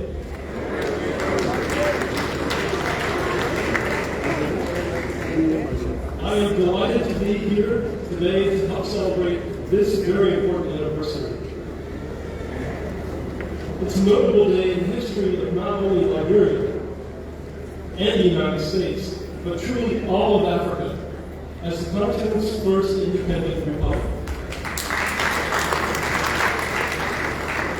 From its inception on this continent, Liberia represented something new and hopeful, just as America, from which it sprang, represented something new and hopeful on the American continent. This reality was captured in Abraham Lincoln's most famous speech, the Gettysburg Address, in November 1863, which begins with those famous words, "Fourscore and 7 years ago, our fathers brought forth on this continent a new nation, conceived in liberty, and dedicated to the proposition that all men are created equal." Like America, Liberia was conceived in liberty. And like America, Liberia struggled to make that equality of all men a reality. Throughout the decades, we've seen both of our countries progress in our struggles to embody these words and become safe havens for all people. President Lincoln's words serve as a reminder that democracy is a constant struggle towards a more perfect union. It is never a given, and it can never be taken for granted. We have to remind ourselves that democracy is more than just a well-written constitution or norms and traditions, but it requires care and constant renewal. And leaders who understand that their actions and words matter in maintaining a democratic society. We are gathered here at a time when democratic norms are eroding around the world. But such challenges also, they represent opportunities. Just as America continues to fight back in response to challenges to our democracy, Liberia continues to set an evolving example of democracy in Africa.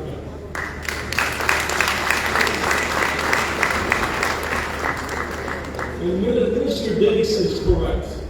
She's correct.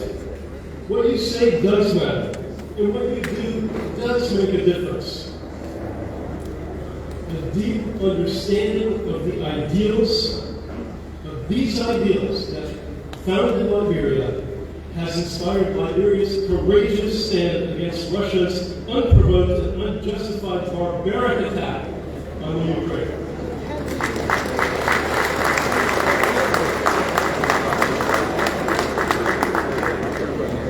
Liberia's Civil War experience left an unshakable appreciation for human rights and Liberia's consistent stance against oppression around the globe.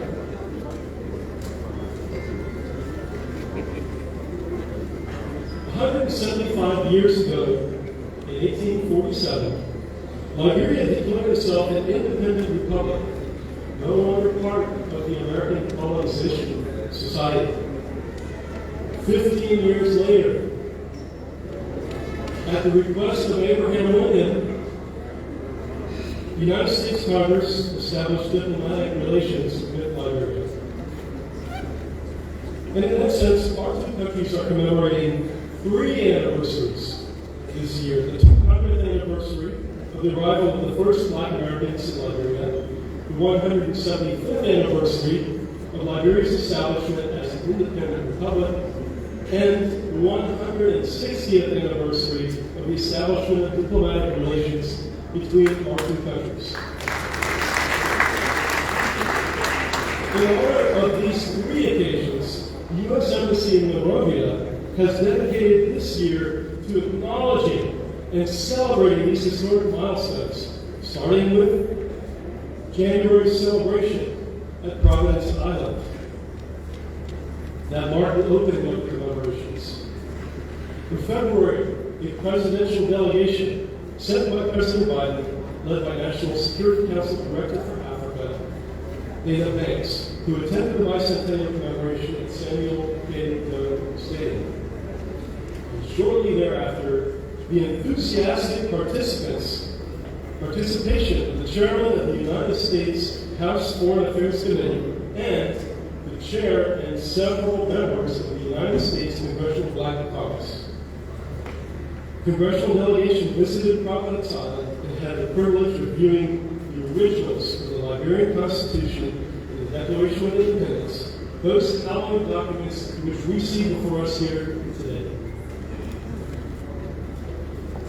We've also witnessed several historic achievements. With prompting from U.S. Embassy in Monrovia, this year, for the first time, the U.S. State Department bestowed the coveted International Woman of Courage Award on a Liberian, Fastina Harris. She was awarded for her outstanding contributions to women's empowerment. Then just last week, the U.S. Secretary of State personally presented a Trafficking in Persons Report Hero Award to Judge Cornelius Wena, who is also the first Liberian celebrity.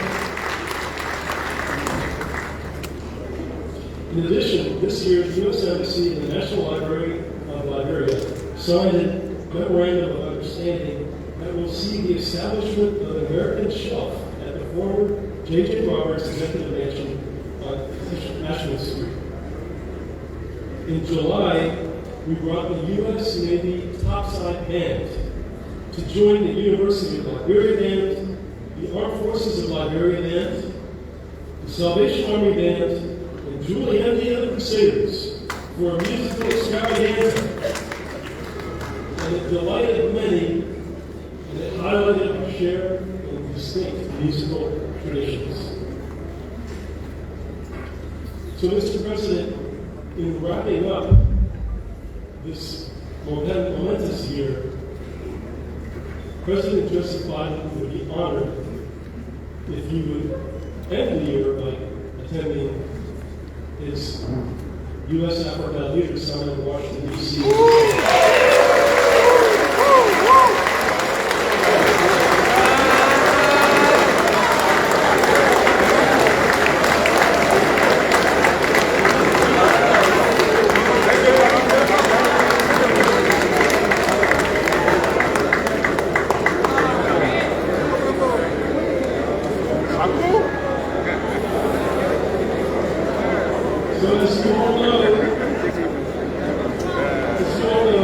United States of America has always been a proud partner and supporter of the Liberian people, almost as if Liberia's successes are our own successes. In fact, 75 years ago, in 1948, the centennial celebration of Liberia's independence featured the opening of the brand new $18 million port of Monrovia, built with these funds. In addition, on that same anniversary, on the steps of the United States Capitol, the U.S. government unveiled the gift of a bronze plaque honoring the government of Liberia. At the center of the plaque were two hands stretching out from the continent of North America and the continent of Africa and clasping over the Atlantic Ocean. And below that symbol were the words, "We, citizens of the United States, cherish the unique historical ties existing between our nation and Liberia. And in the name of our common creator and common judge, commend for Liberia the spirit of freedom, sympathy, and friendly consideration as a principle of peace which all members of the world family of nations should share.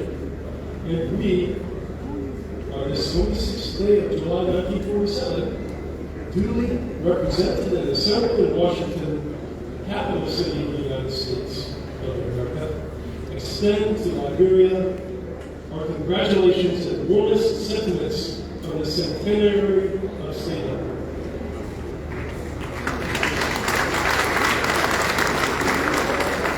Now, unfortunately, during the horrible Civil Year wars, that plaque has disappeared. However, as a sign of our unwavering friendship, and as a result of historical research at the embassy, I am proud to announce today that we today will present to the government of Liberia a recreation of the same plaque by renowned Liberian artist Leslie Lube to commemorate Liberia's 175th anniversary of independence.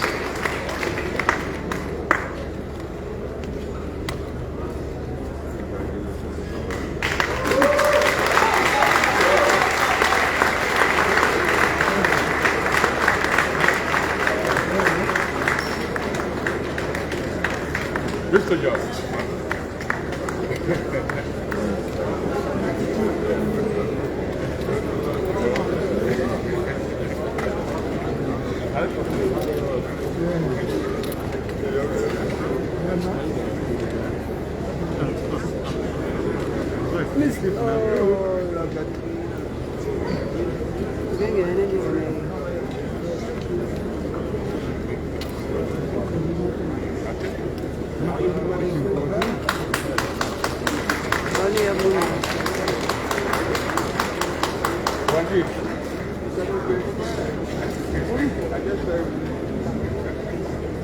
Mr. President, it is my distinct honor and privilege to present this recreation to you and the people of Liberia on this momentous occasion.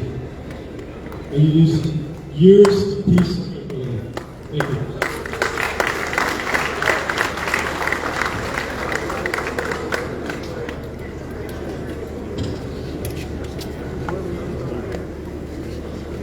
Thank you very much.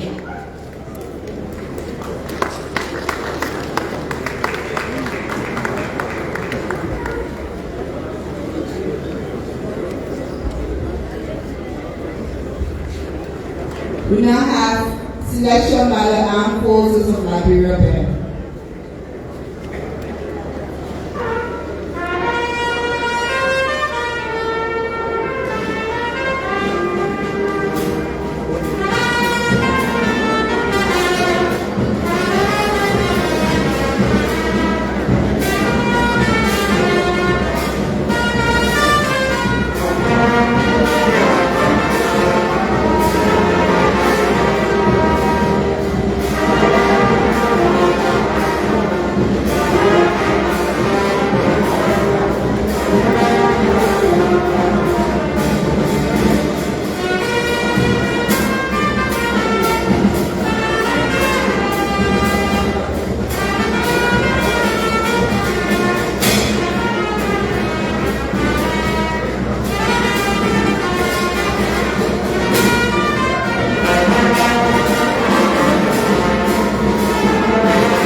Excellencies of our three sister republic, the President of the Republic of Guinea-Bissau, and Chairman of the Authority of Head of States of Government of ECOWAS, His Excellency, the President of the Federal Republic of Nigeria, His Excellency, the President of the Republic of Gambia, Madam Vice President,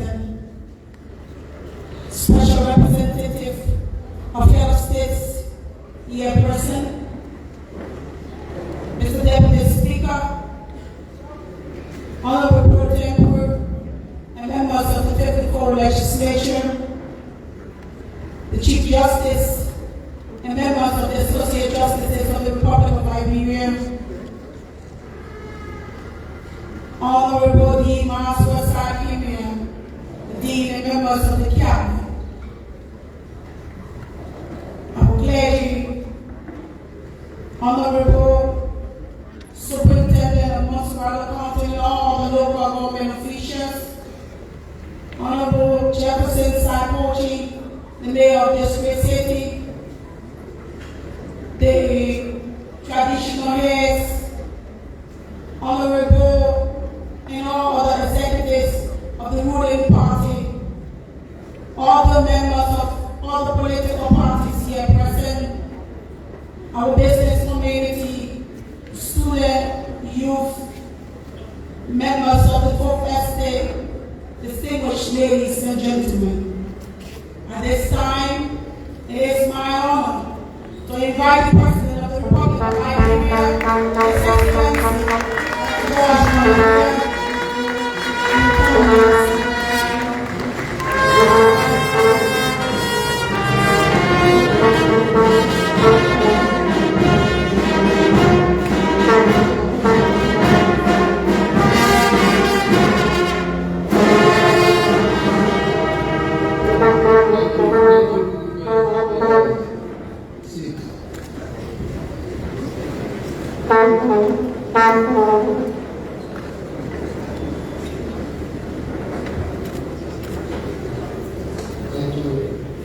I want to start with something funny on this speech of the glorious day house.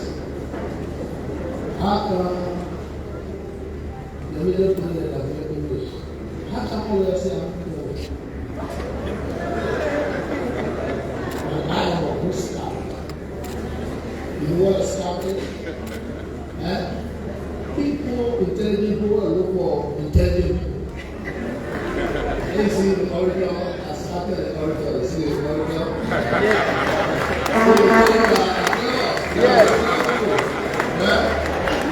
Thank you. The Excellency, Mr. Umaru Sissoko Amado,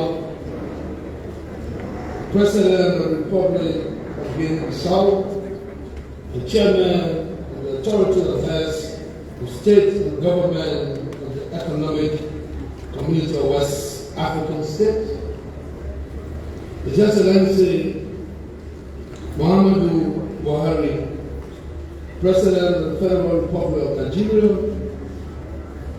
His Excellency Mr. Adama Barrow, President of the Republic of the Gambia, Her Excellency Chief Dr.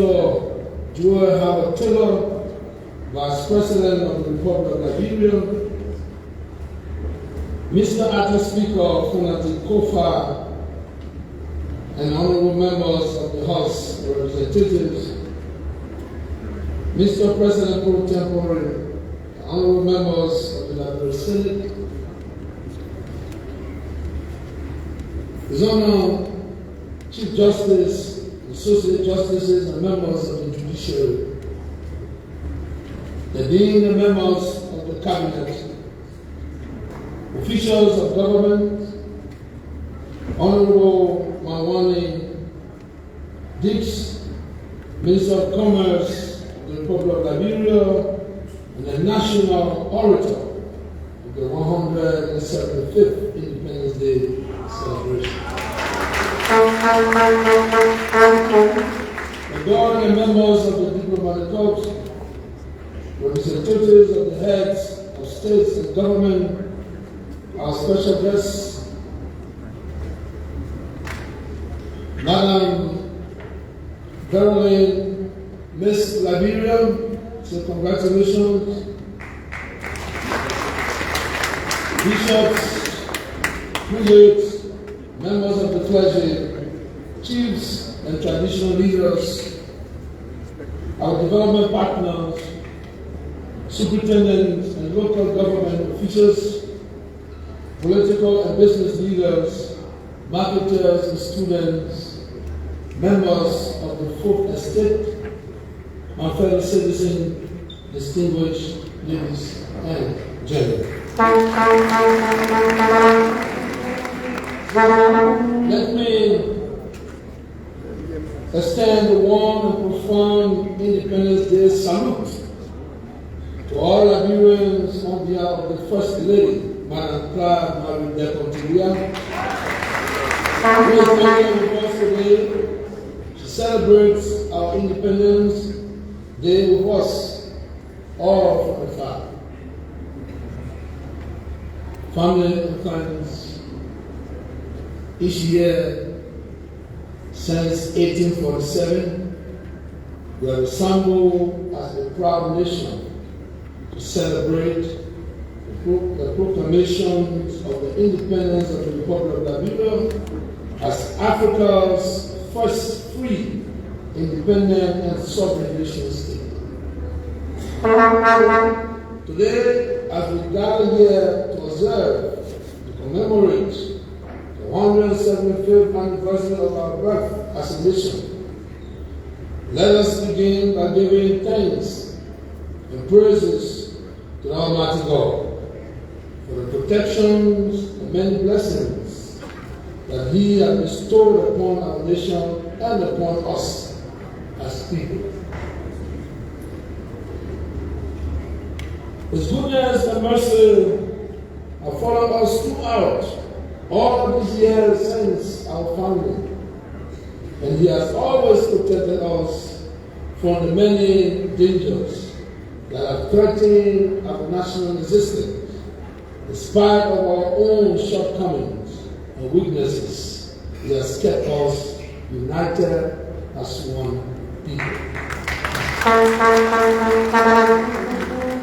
God's great faithfulness has given us not only comfort in times of storms, but hope in periods of despair. And whenever we have fallen short of His glory, He has been by our side, encouraging us to remain strong and resilient, so that together we will reach our destiny and fulfill the promise of our glorious future as one nation under God, indivisible, with liberty and justice forever.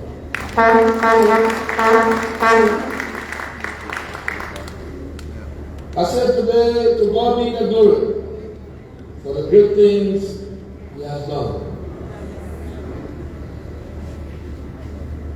Distinguished ladies and gentlemen, today we are greatly honored and pleased to welcome several heads of state who have taken the time out of their busy schedule to join the people of Liberia in celebrating this 175th anniversary. Excellencies, on behalf of my fellow citizens and in my own name, I would like to take this opportunity to thank you sincerely for this solidarity, goodwill, and support for Liberia. Ladies and gentlemen, I now ask you to rise and stand as a sign of respect and give a wholehearted welcome to each of our very special guests, my colleagues and brothers in the economic community of West African states. We are now faithfully asked to stand as their name is mentioned. His Excellency Umaru Sisoko Ambalo, President of the Republic of Guinea-Bissau, Chairman of the Authority of Western States, and Government of the Economic Community of West African States. His Excellency Mr. Muhammadu Buhari, President of the Federal Republic. His Excellency Adama Barrow, President of the Gambia. Thank you. You may now take your seats.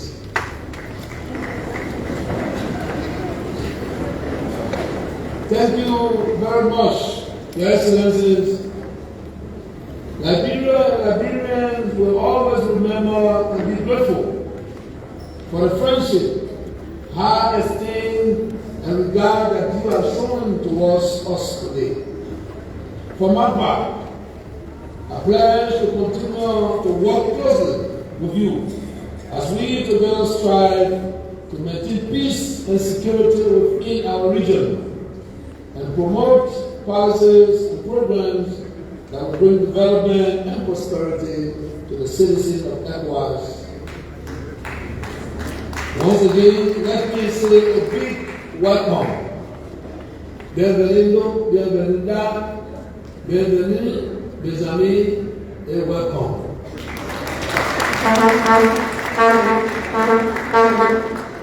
Additionally, there are also present with us today numbers of senior government officials representing their respective heads of states and government who express regret that they were not able to join us today due to other pressing duties of state.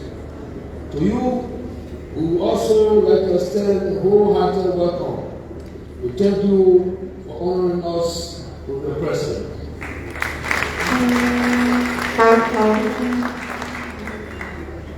Excellencies, distinguished guests, ladies and gentlemen, I would like to express my thanks and appreciation to our national orator, the Honorable Mawani Deeks, Minister of Commerce and Industry of the Republic of Liberia, for inspiring and thoughtful address, which have given us new insights into the importance of peace and unity in our nation, and renew our hopes for a better Liberia. I am personally very proud of you, Honorable Deeks, for your excellent oration, because you brilliantly represented two of the most important demographics in our country, women and the youth.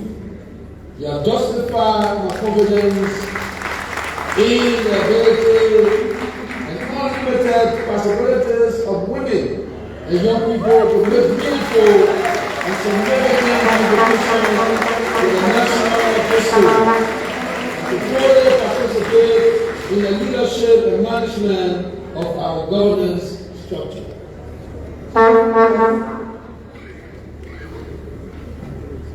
am sure that all of us who will honor the sound of your voice today will agree that you did justice to the official theme of this year's Independence celebration. As you articulated on the subject of fostering unity and protecting our peace for development and prosperity. The message today was simple: understanding, relevant, and resonant well, not only with the women and youth, but with all Liberians. You use the personal story to demonstrate the importance of hard work and determination, as well as the importance of education in pursuit of one goal. And by so doing, you are giving us much food for thought. I say to you, congratulations, and thank you very much.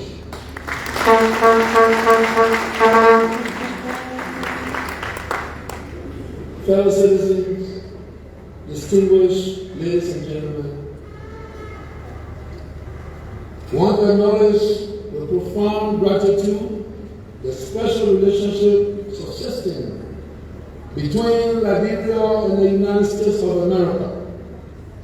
Indeed, we are connected, and it is very clear from our history that the people of the United States of America have goodwill towards Liberia and Liberians, and the feeling is mutual.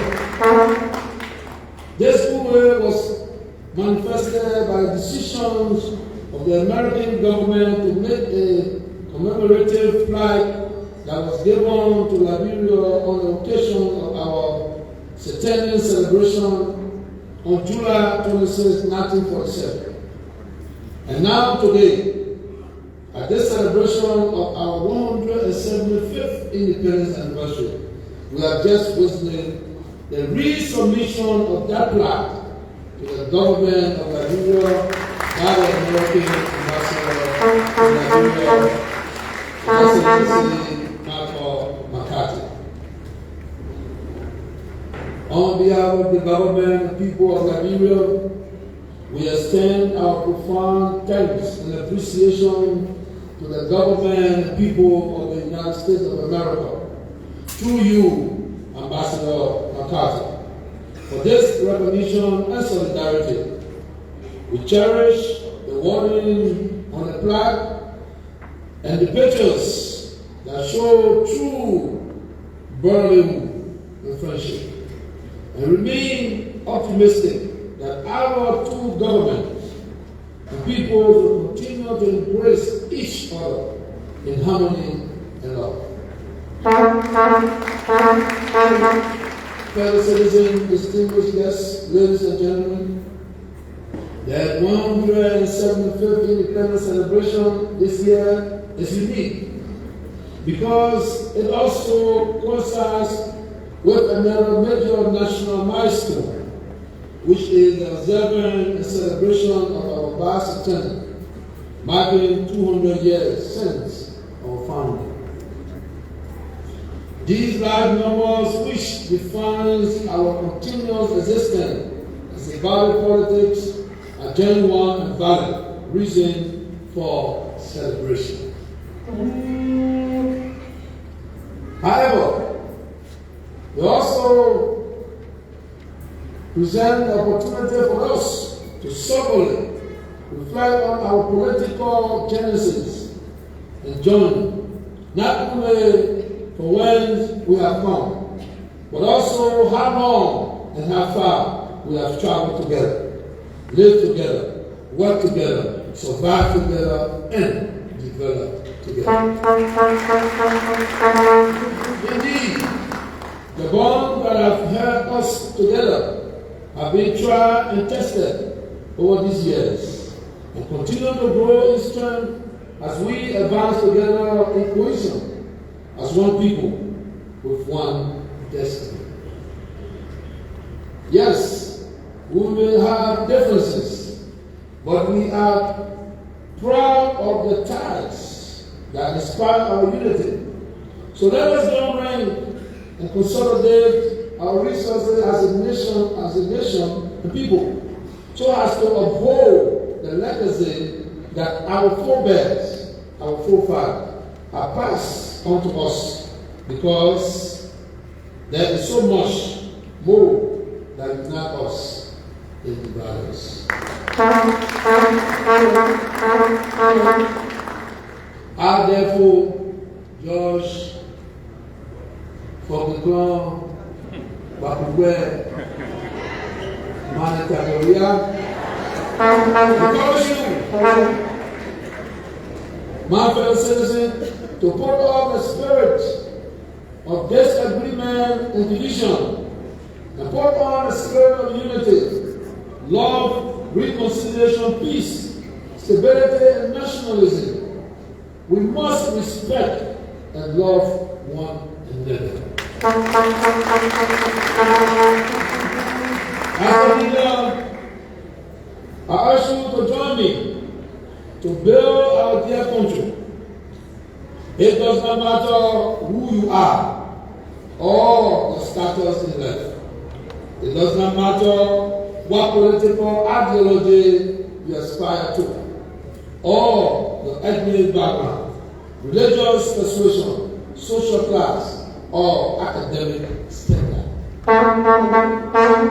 We have a patriotic duty and a sacred obligation to protect our sovereignty through good deeds, innovation, and hard work. We must unite and we must reconcile a peaceful coexistence as citizens of Liberia. Maintaining our sovereignty is the most successful achievement we have made as a nation and people. It is now our collective responsibility to sustain the peace, security, and stability of this first independent nation in Africa called Liberia.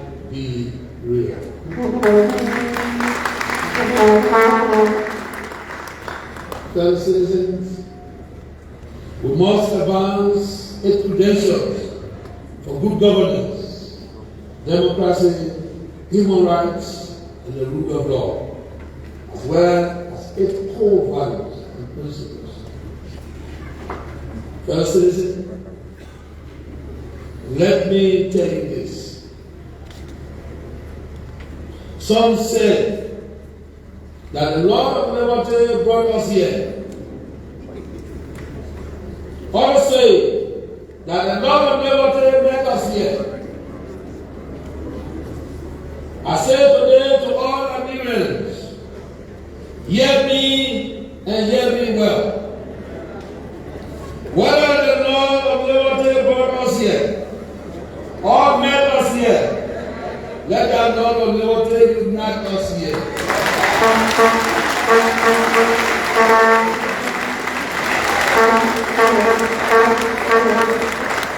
Fellow citizens, I want to beg your indulgence to reiterate.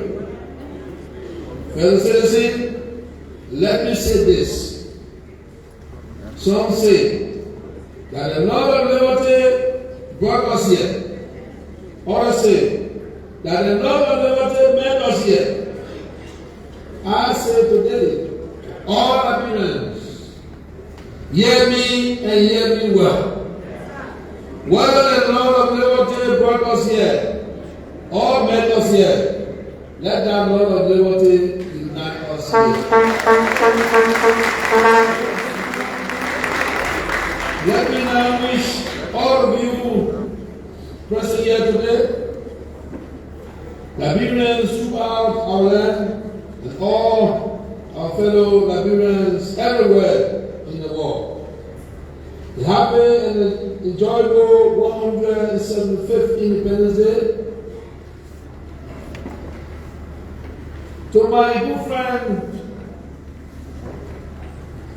McCarthy, Ambassador McCarthy, please inform His Excellency President Joe Biden, President of the United States, that Liberians and in my own way, I am honored to represent Liberia at that forum.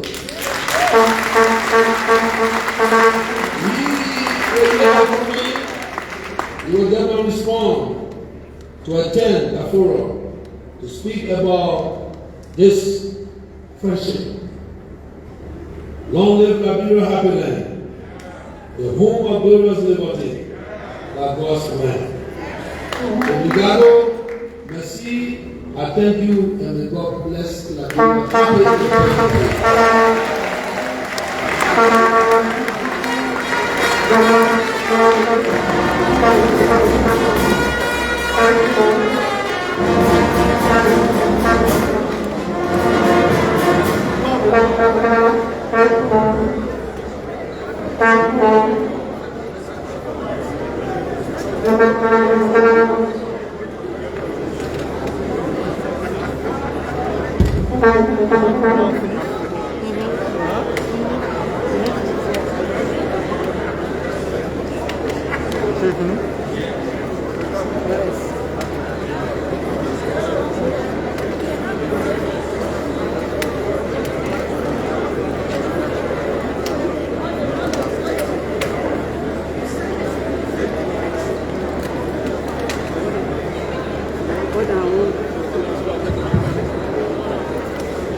Excellencies, distinguished guests, ladies and gentlemen, on behalf of the President of the Republic of Liberia, we want to thank everyone for celebrating with Liberia today on the occasion of our 175th Independence Anniversary. We wish to inform that reception for the official event takes place at the Executive Pavilion and the Monrovia City Hall, respectively. Kindly adhere to protocol as it relates to invitations for the reception. To our departing guests, we thank you and say bon voyage.